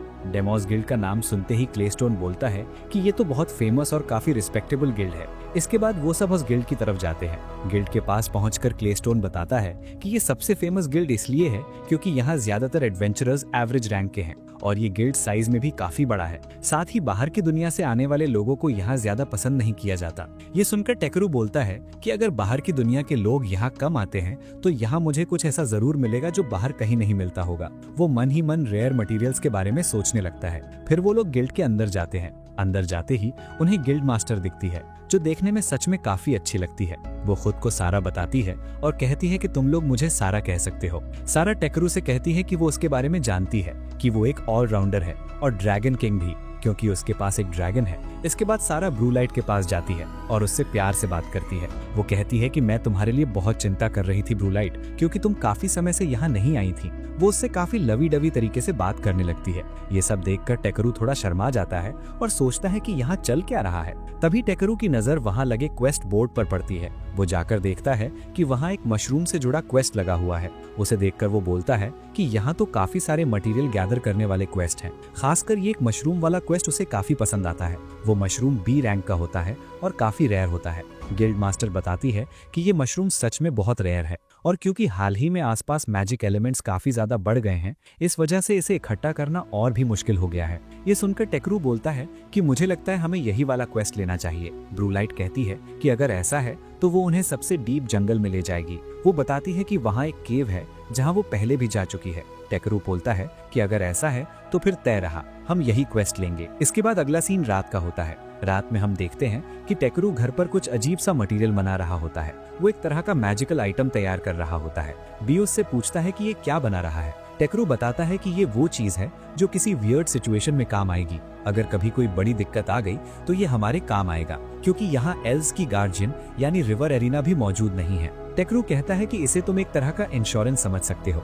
इसके बाद अगला दिन दिखाया जाता है जहाँ वो सब फाइनली मटेरियल गैदर करने निकलते हैं। लेकिन निकलने से पहले गिल्ड मास्टर उन्हें दिखाती है कि इस मशरूम के लिए कितनी सारी रिक्वेस्ट आ चुकी हैं, इतनी ज्यादा कि वो एक पूरी बुक जैसी लगती हैं। ये देखकर टेकरू बोलता है कि वो पूरी कोशिश करेगा और जितने हो सकेंगे उतने मशरूम लेकर आएगा। फिर वो सब वहाँ से निकलने लगते हैं। लेकिन जाते जाते गिल्ड मास्टर कहती है कि वहाँ तक पहुँचने में 3 दिन लगते हैं और वो पूछती है क्या तुम लोग सच में वहाँ तक पहुँच पाओगे, वो भी बिना किसी इक्विपमेंट के। लेकिन हम देखते हैं कि टेकरू बोलता है कि हमारे पास एक चीज है जिसकी मदद से हम आराम से वहाँ तक पहुँच जाएंगे। इसके बाद हम देखते हैं कि फाइनली वो लोग वार्पी के ऊपर बैठकर वहाँ से निकल जाते हैं। ब्रोलाइट उसे रास्ता गाइड करने लगती है कि किस तरफ जाना है। थोड़ी देर बाद टेकरू को वो लेक दिखता है जहाँ उन्हें जाना होता है। जैसे जैसे वो लोग उस लेक के पास पहुँचते हैं, वार्पी बताती है कि यहाँ पर मैजिक काफी ज्यादा थिक होता जा रहा है। ये सुनकर टेकरू कहता है कि अगर ऐसी बात है तो हमने उसी के लिए तो वो चीज बनाई है, और वो वही मैजिक वाला एलिमेंट निकालता है। फिर टेकरू ब्रोलाइट और क्ले से कहता है कि तुम दोनों इसे अपने पास रख लो। इसके बाद वार्पी बोलती है कि मुझे लग रहा है कि हम शायद पहुंच चुके हैं। तभी टेकरू ब्रोलाइट से पूछता है कि क्या यही जगह है। ब्रोलाइट कहती है कि हाँ, मुझे भी लगता है कि यही है, लेकिन यहाँ कुछ तो ठीक नहीं लग रहा। जैसे ही वो लोग नीचे उतरते हैं, वहाँ उन्हें बहुत सारे मरे हुए मॉन्स्टर्स दिखते हैं। ये देखकर सब लोग चौंक जाते हैं कि आखिर यहाँ ऐसा क्या हुआ कि इतने सारे मॉन्स्टर्स मर गए। उन्हें देखकर सबको बहुत अफसोस होता है और लगता है कि पक्का यहाँ कुछ न कुछ गड़बड़ जरूर है। तभी वार्पी कहती है कि मुझे लग रहा है कि यहाँ आसपास काफी ज्यादा पावरफुल मैजिक है। ये सुनकर टेकरू पहले तो थोड़ा हैरान हो जाता है। तभी अचानक ब्रोलाइट जैसे ही थोड़ा आगे बढ़ती है, उसे अजीब सा फील होने लगता है और वो नीचे बैठ जाती है। उसी वक्त क्ले को भी बहुत अजीब लगने लगता है। ऐसा लगता है जैसे उसकी सांसें लुक रही हों। वो भी नीचे बैठ जाता है। तभी टेकरू तुरंत अपनी क्लीन मैजिक का इस्तेमाल करता है। जैसे ही वो मैजिक यूज करता है, आसपास का पूरा एरिया क्लीन हो जाता है और जो मैजिक एलिमेंट्स थे वो भी पतले हो जाते हैं। इसके बाद वार्पी बोलती है कि टेकरू, मैं तुम्हें एक बात बता दूं, ये मैजिक एलिमेंट फिर से बढ़ सकता है, इसलिए हमें जल्दी से अंदर जाना होगा। ये सुनकर टेकरू कहता है कि ब्रोलाइट, मैंने तुम्हें जो मटेरियल दिया था उसका इस्तेमाल करो। जैसे ही ब्रोलाइट और क्ले उस मटेरियल का इस्तेमाल करते हैं, अचानक एक अजीब सा मैजिक होता है। थोड़ी ही देर में उन्हें महसूस होता है कि अब आसपास सब कुछ ठीक लग रहा है। टाकेरू बताता है कि इस एलिमेंट की वजह से आसपास के मैजिक एलिमेंट्स अब तुम्हारे पास नहीं आएंगे। ये सुनकर वो लोग काफी खुश हो जाते हैं, लेकिन तभी टाकेरू सोचता है कि यहाँ मैजिक एलिमेंट्स बहुत ज्यादा हैवी हैं, कहीं ऐसा ना हो कि इससे वार्पी और बी को भी दिक्कत होने लगे। वो उनसे कहता है कि तुम लोग थोड़ी देर के लिए रुक सकते हो, मैं तुम्हारे लिए कुछ और एलिमेंट्स बना देता हूँ, या फिर वो जो सिरप होता है वो बना देता हूँ। लेकिन तभी वार्पी अचानक अपना साइज छोटा कर लेती है और कहती है कि मुझे इसकी जरूरत नहीं पड़ेगी, क्योंकि मैं किसी भी मैजिक टूल के अंदर छिप सकती हूँ। उसे साइज छोटा करते देख टाकेरू बोलता है कि वाओ यार, तो सच में तुम काफी बढ़िया चीजें कर सकती हो। इसके बाद वो लोग फाइनली उस गुफा के अंदर जाना शुरू करते हैं। ब्रोलाइट उन्हें कहती है कि तुम लोग मेरे साथ रहना, वरना यहाँ खो भी सकते हो। फिर हम देखते हैं कि वो लोग अंदर और आगे बढ़ते हैं। अंदर जाते ही रास्ते में उन्हें पहला मॉन्स्टर मिलता है, जो देखने में काफी ज्यादा खतरनाक होता है। उसे देखकर ब्रोलाइट कहती है कि मुझे तो यकीन ही नहीं था कि यहाँ कोई मॉन्स्टर होगा, वो भी इतने थिक मैजिक के बीच। मुझे लगता है कि ऐसा मॉन्स्टर मैंने पहले कभी नहीं देखा। जैसे ही वो उस क्रीचर को ध्यान से देखती है, वो खुद ही बोलती है कि हाँ यार, ये तो सच में वही है, मैंने इस मॉन्स्टर को पहले कभी भी नहीं देखा है। तभी हम देखते हैं कि अचानक वो मॉन्स्टर एक अजीब सा अटैक करता है, जिसमें उसके शरीर से एसिड निकलने लगता है। ये देखकर सब लोग काफी डर जाते हैं। तभी अचानक उनके सामने उसी तरह के और भी कई मॉन्स्टर आ जाते हैं और चारों तरफ से घिरने लगते हैं। इतने में एक मॉन्स्टर सीधा हमला करता है, लेकिन टेकरू अपने एक ही पंच से उसे रोक देता है। उसी वक्त वॉर्पी भी अपनी आंखों की ताकत से उन्हें रोकने की कोशिश करता है। तभी टेकरू जल्दी से ब्रोलाइट से पूछता है, ब्रोलाइट, यहाँ आसपास कहीं कोई खाली जगह है क्या? इस पर ब्रोलाइट बताती है कि हाँ है तो सही, लेकिन उसके लिए हमें थोड़ा आगे जाना होगा। इसके बाद वो लोग जल्दी जल्दी आगे की तरफ भागते हैं और आखिरकार उस जगह तक पहुंच जाते हैं जहां थोड़ी खुली जगह होती है। वहां पहुंचते ही टेकरू तुरंत एक बैरियर बना देता है। उस बैरियर की वजह से सारे मॉन्स्टर एक एक करके खत्म हो जाते हैं। आखिर में बस उनका मटेरियल ही बचता है, जो उनके मरने के बाद वहीं गिरा रह जाता है। इसके बाद हम देखते हैं कि वो लोग थोड़ी देर वहीं बैठकर नाश्ता पानी करते हैं, लंच करते हैं और थोड़ा आराम लेते हैं। फिर कुछ समय बाद वो लोग दोबारा आगे बढ़ने लगते हैं। चलते चलते टेकरू ब्रोलाइट से पूछता है, ब्रोलाइट, एक बात बताओ, अभी हमें और कितना अंदर जाना है? इस पर ब्रोलाइट बताती है कि वो लोग ऑल्टर के लगभग आधे रास्ते तक आ चुके हैं, अब बस आधा रास्ता और बचा है। ये सुनते ही क्लेस्टोन चौंक कर बोलता है, ऑल्टर? वही ऑल्टर ना जिसकी वजह से रिवर एरिना की पूजा की जाती है। लेकिन ब्रोलाइट कहती है कि ये कहना थोड़ा अजीब है, क्योंकि असल में एल्प्स को भी ठीक से पता नहीं कि वहाँ सच में रिवर एरिना की पूजा होती है या नहीं। हो सकता है कि ये बात सच हो, लेकिन ये भी मुमकिन है कि उस ऑल्टर का इस्तेमाल पूजा के लिए नहीं, बल्कि किसी को सील करने के लिए किया गया हो। ये सुनकर टेकरू सोच में पड़ जाता है और कहता है कि एक ऐसा ऑल्टर जिसके बारे में एल्फ्स को भी ठीक से पता नहीं है। फिर वो खुद भी यही सोचने लगता है कि शायद उस ऑल्टर का इस्तेमाल पूजा के लिए नहीं, बल्कि सील करने के लिए किया गया हो। इसके बाद वो लोग फिर से अंदर की तरफ बढ़ते हैं। आगे जाते हुए क्लेस्टोन कहता है कि उसे बहुत अजीब सा फील हो रहा है और उसे लग रहा है कि आगे जरूर कुछ होने वाला है। थोड़ी ही देर बाद वो लोग आखिरकार उस जगह पर पहुंच जाते हैं। ब्रोलाइट बताती है कि सामने जो वो हल्की सी चमकती हुई जगह दिख रही है, उसके आगे ही ऑल्टर है। फिर हम देखते हैं कि वो लोग उस ऑल्टर के पास पहुंच जाते हैं, जहां पीछे की दीवार या दरवाजा टूटा हुआ होता है। वहीं पर वो मशरूम भी होते हैं, जिनकी टेकरू को जरूरत थी। इसे देखकर टेकरू कहता है, चलो कम से कम कुछ तो मिला। और फिर वो मजाक में सोचने लगता है कि वाह यार, इसे बटर और सोया सॉस के साथ खाने में तो मजा ही आ जाएगा। लेकिन तभी उसकी नजर उस टूटी हुई दीवार पर पड़ती है और वो सोचता है कि आखिर ये दीवार टूटी क्यों है? क्या ये कोई डिजास्टर था, या फिर कहीं ऐसा तो नहीं कि अभी अभी मैंने जो मैजिक इस्तेमाल किया उसकी वजह से ऐसा हुआ हो? तभी अचानक एक बहुत तेज हवा चलती है। ये महसूस करके टेकरू बोलता है, ये अभी क्या था? उसी वक्त वॉर्पी कहती है कि उसे बहुत ज्यादा मैजिकल एनर्जी महसूस हुई है और उसे लग रहा है कि यहाँ कोई बहुत बड़ी चीज मौजूद है। तभी जैसे ही टेकरू ऊपर की तरफ देखता है, उसे ऊपर एक अजीब सा स्लग दिखाई देता है। वो धीरे धीरे नीचे उतरता है और साफ दिख रहा होता है कि वो उन पर हमला करने वाला है। और तभी ब्रोलाइट घबरा कर बोलती है, टेकरू, ये क्या है? क्या तुम्हें इसके बारे में कुछ पता है?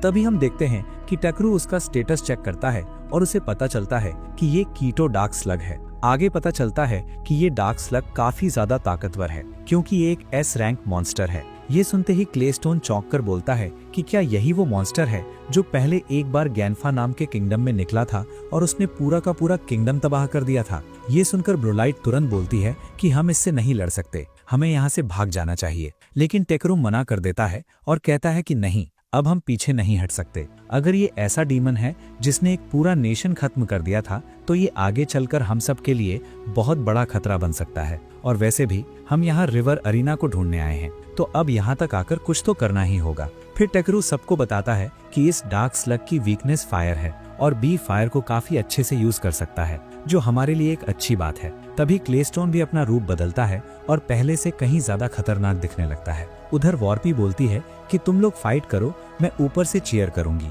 ब्रोलाइट भी साफ कह देती है कि वो भी पीछे नहीं हटेगी और सबके साथ फाइट करेगी, और इसी के साथ फाइट शुरू हो जाती है। डार्क स्लग अपने जहरीले पॉइजन से अटैक करना शुरू करता है। तभी बी तेजी से आगे बढ़ता है और टेकरू सब पर अपना मैजिक डाल देता है ताकि सब लोग सही से अटैक कर सकें। बी सबसे पहले फायर अटैक करता है, लेकिन उस फायर से स्लग को ज्यादा फर्क नहीं पड़ता। इसके बाद स्लग अपने स्टिंग्स बाहर निकालता है और हमला करता है। वो सीधे क्लेस्टोन पर अटैक करता है और उसे पकड़ लेता है, लेकिन क्लेस्टोन अपनी ताकत का इस्तेमाल करके उसके स्टिंग्स को तोड़ देता है और बोलता है कि क्या तुम्हें सच में लगता है कि तुम मुझे हरा पाओगे? मुझे तो इस पूरी गुफा का रूलर भी नहीं हरा पाया। इसके बाद क्लेस्टोन उस स्लग पर जोरदार हमला करता है और उसके स्टिंग्स काट देता है, लेकिन तभी स्लग पलटकर बी पर हमला करने लगता है ताकि वो दोबारा फायर अटैक ना कर सके। ये देखकर टेकरू समझ जाता है कि उसे अब कुछ करना होगा। वो सोचने लगता है कि ये मॉन्स्टर उन्हें देख कैसे रहा है, जबकि इसकी तो आंखें भी नहीं है। तभी उसे याद आता है कि ये डार्क में रहने वाला मॉन्स्टर है, मतलब ये किसी और बॉडी पार्ट से देखता होगा। तभी उसकी नजर उसके सिर पर लगे 2 एंटेना पर जाती है। टेकरू तुरंत ब्रोलाइट से पूछता है कि क्या वो उसके सिर के एंटेना काट सकती है। ब्रोलाइट हाँ कर देती है। जैसे ही वो आगे बढ़ती है, स्लग उस पर भी हमला करता है, लेकिन टेकरू बीच में आकर उसे बचा लेता है।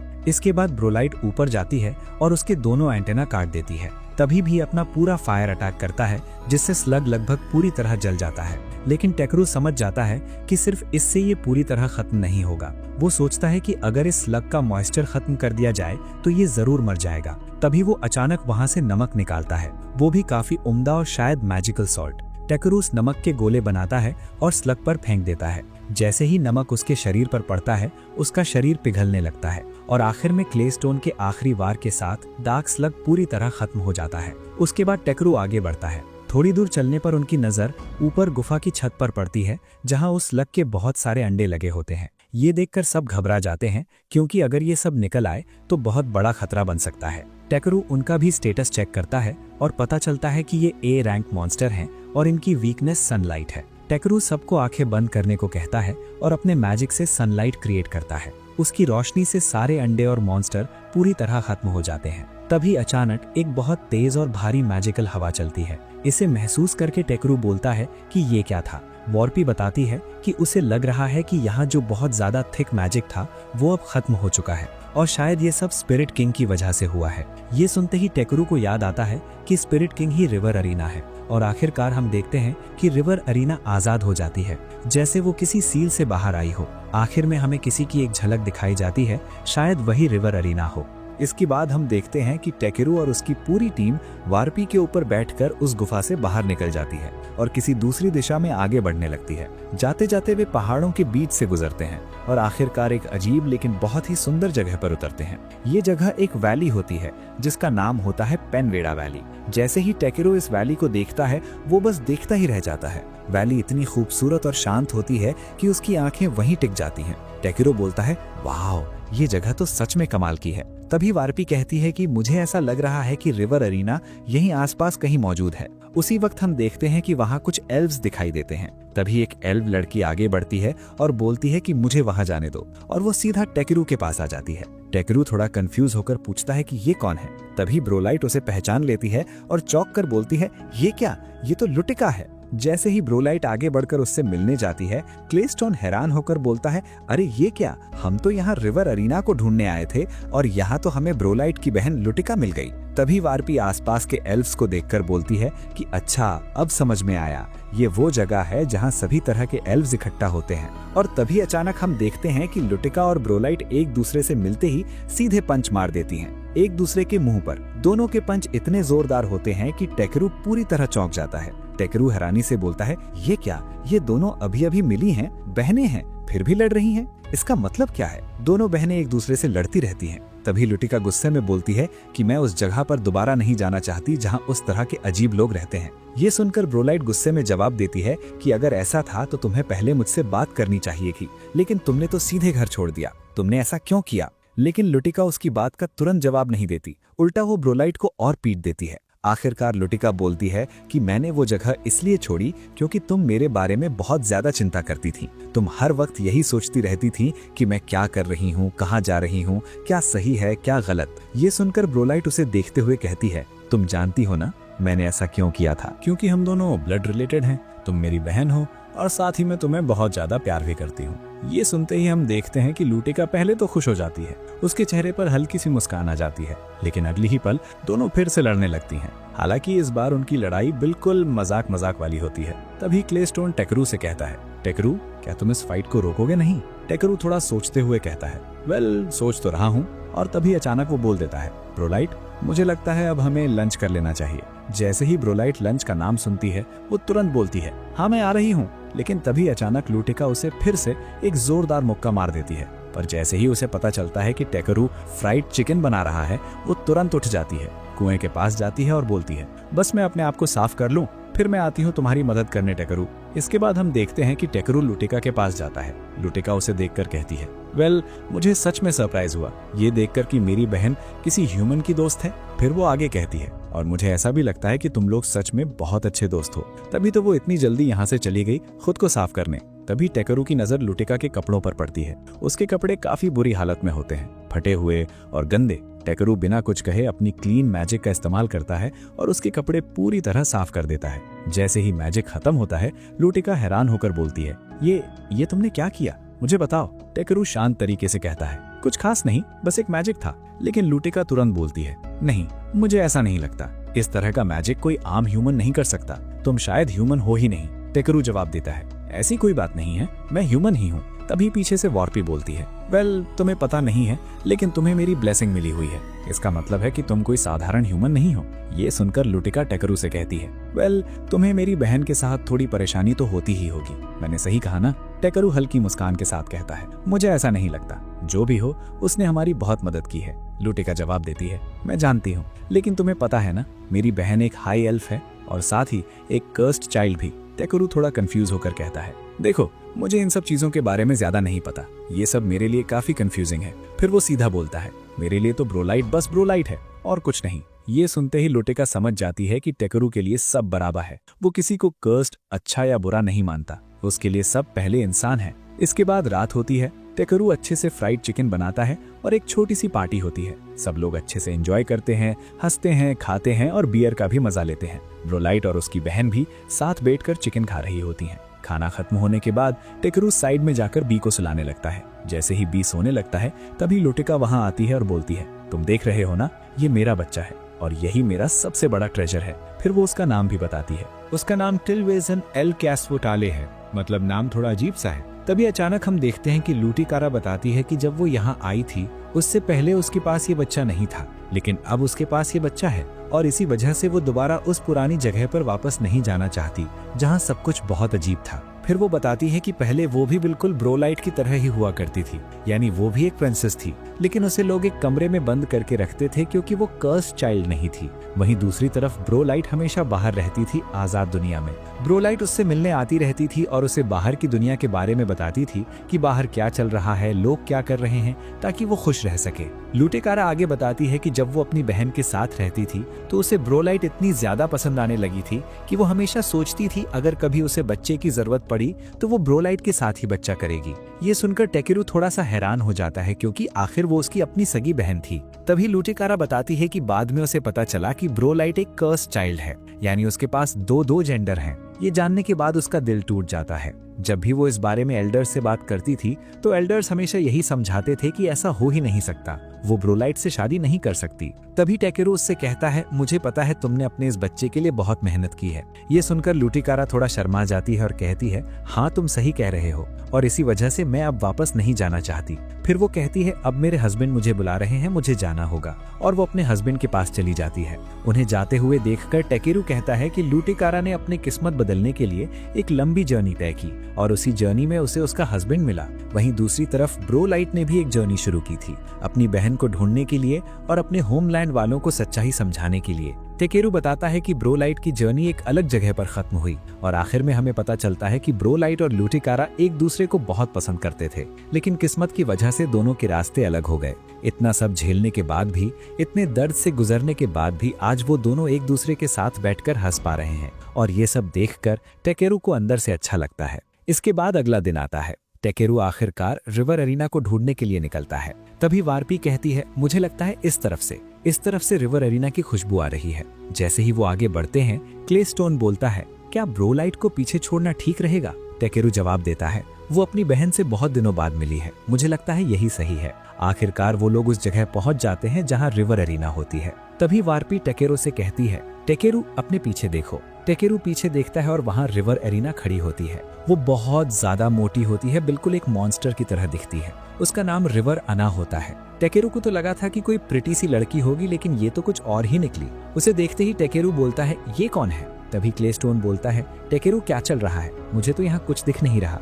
असल में रिवर एरिना क्लेस्टोन को दिख ही नहीं रही थी, लेकिन टेकेरू उसे देख सकता था क्योंकि उसकी मैजिकल एनर्जी बहुत ज्यादा थी। रिवर एरिना टेकेरू के पास आती है और उससे चिपक जाती है, फिर बोलती है, वाओ, तुम तो सच में बहुत अच्छे हो। तभी वहाँ वार्पी आ जाती है और बोलती है, तुम यहाँ क्या कर रही हो रिवर एरिना? इसके बाद रिवर एरिना वार्पी को ताने मारने लगती है और वार्पी भी उसे ताने मारने लगती है। दोनों के बीच ऐसा लगता है जैसे फाइट शुरू होने वाली हो, लेकिन तभी टेकेरू बीच में आकर फाइट रोक देता है और कहता है, रिवर एरिना प्लीज मुझे एक बात बताइए, आप यहाँ क्या कर रही हैं? आपको एल्स के पास होना चाहिए था, वरना उनकी जिंदगी खराब हो जाएगी। इसके बाद हम देखते हैं कि सभी लोग मिलकर एल्स के किंगडम जाते हैं रिवर एरिना के साथ। वहां पहुंचने के बाद लुटिका अपने बच्चे को सबके सामने दिखाती है और कहती है, देखो, मेरा बच्चा बिल्कुल सुरक्षित है और पूरी तरह हेल्दी भी है। इसे देखकर प्रिंसेस कहती है कि सच में ये पॉसिबल है, जैसा टाके ने कहा था, यानी दूसरे लोगों से शादी करके एक सुरक्षित बच्चा पैदा होना। लेकिन ये सुनते ही एल्डर्स कहते हैं, इसका क्या मतलब है? ये सब बिल्कुल गलत है। इस पर लुटिकारा बोलती है, मुझे नहीं पता आप लोग क्या सोचते हो, लेकिन मैं आपकी इन पुरानी सोच वाली बातों को नहीं मानने वाली। एल्डर्स जवाब देते हैं, हमें इससे कोई फर्क नहीं पड़ता, हमारी बातें ही सच हैं, हम नोबल्स हैं और हम किसी और जाति से शादी नहीं कर सकते। तभी वार्पी बोलती है, मुझे लगता है इन्हें समझाने के लिए रिवर एरिना को ही बुलाना पड़ेगा। वो अपनी पावर का इस्तेमाल करती है और एक मैजिक यूज करती है, जिससे रिवर एरिना सबके सामने आ जाती है। रिवर एरिना सामने आते ही एल्डर्स से कहती है, ओ बेवकूफों, तुमने मेरी बातों को इग्नोर कैसे कर दिया? ये सुनते ही सारे एल्डर्स उसके सामने झुक जाते हैं। रिवर एरिना कहती है, ये सच है कि मैंने तुमसे कहा था कि अपने ब्लड को ट्रेजर की तरह रखना, लेकिन तुमने मेरी बात को सही से समझा ही नहीं। अगर तुम लोग सिर्फ अपने ही अंदर बंद रहोगे तो बाहर की दुनिया से कैसे जुड़ पाओगे? इसके बाद टाके क्लेस्टोन से कहता है, मुझे लगता है अब सब ठीक हो जाएगा, रिवर एरिना सबको समझा देगी और अब एल्फ्स खुद मिलकर सही फैसला लेंगे। अब हमें यहाँ से चलना चाहिए। जैसे ही वो लोग जाने लगते हैं, वार्पी बोलती है, टाकेरू, तुम्हें मेरे सोया सॉस और पोटैटोज याद है ना? टाकेरू जवाब देता है, हाँ बिल्कुल, मैं तुम्हें दे दूंगा। इसके बाद हमें पता चलता है कि एल्फ्स अपने फ्यूचर को लेकर आपस में डिस्कशन करने बैठते हैं। टाके कहता है, मुझे लगता है अब हमें वापस वेलकाइन जाना चाहिए, लेकिन क्लेस्टोन बोलता है, इतनी जल्दी क्या है, और ब्रोलाइट को भी तो अपने साथ ले जाना है ना? टाके कहता है, नहीं, अभी उसकी जरूरत यहाँ ज्यादा है, मैं नहीं चाहता कि उसे जबरदस्ती अपने साथ लेकर जाऊं। ये सुनकर सब लोग समझ जाते हैं कि अभी ब्रोलाइट का यहाँ रहना ही सही है। अगले दिन सब लोग अलविदा कहते हैं। जब टाके ब्रोलाइट से विदा ले रहा होता है तो ब्रोलाइट उससे कहती है, क्या तुम कुछ दिन और यहाँ नहीं रुक सकते? टाके कहता है, तुम जानती हो हमें क्वेस्ट की रिपोर्ट गिल्ड में देनी होती है। ये कहते ही वो जाने लगता है और ब्रोलाइट जोर जोर से रोने लगती है, लेकिन टाके उसे वहीं रोता छोड़कर चला जाता है। इसके बाद टाके वेलकाइन पहुंचता है, जहां उसे उसका सीजर मिलता है, जिसके लिए उसने पहले ही सारे मटेरियल अच्छे से इकट्ठा कर लिए थे। फिर हम देखते हैं कि टाके कई दिनों तक फिर से मटेरियल गैदर करता रहता है। वो कहता है कि करीब 1 महीना हो चुका है उसे ये काम करते हुए। दूसरी तरफ ब्रोलाइट अपने घर में होती है, एल्स के देश में, और उसकी बहन का बच्चा भी अब काफी बड़ा हो गया होता है। इधर टाके एक मॉन्स्टर से लड़ रहा होता है। तभी क्लेस्टोन पूछता है, अब बताओ आगे क्या करने वाले हो? टाके कहता है, इस ट्रिप में हमें अच्छे मटेरियल मिल गए, लेकिन अगली ट्रिप में मैं ऐसी जगह जाना चाहता हूँ जहाँ हम समुद्र देख सकें। यह सुनकर वार्पी पूछती है, समुद्र? वहाँ क्यों जाना है? टाके कहता है, तुम नहीं जानती लेकिन मैं एक स्पेशल डिश खाना चाहता हूँ जो सिर्फ वहीं बनती है। फिर वो कहता है लेकिन उससे पहले हमें कुछ पर्सनल चीजें सुलझानी होंगी।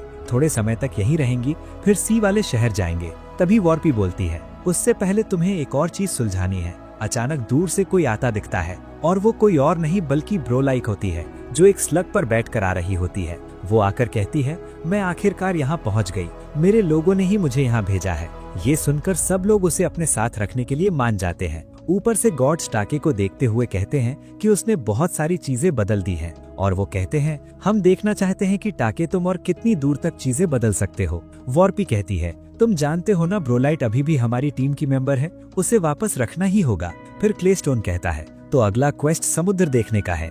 ये सुनकर ब्रोलाइट बहुत खुश हो जाती है। टाकेरू की आंखों के सामने उसकी पूरी जर्नी घूम जाती है। पहली बार इस दुनिया में आना, स्टोर ओनर से मिलना जिसने उसे पैसों के बारे में समझाया, ड्रैगन से मिलना, बी से मिलना और वो सारी चीजें जो उसके साथ हुई थीं। तभी वो कहता है मुझे लगता है अब मुझे अपने प्रेजेंट में जीना होगा ताकि मैं अपना फ्यूचर और बेहतर बना सकूं।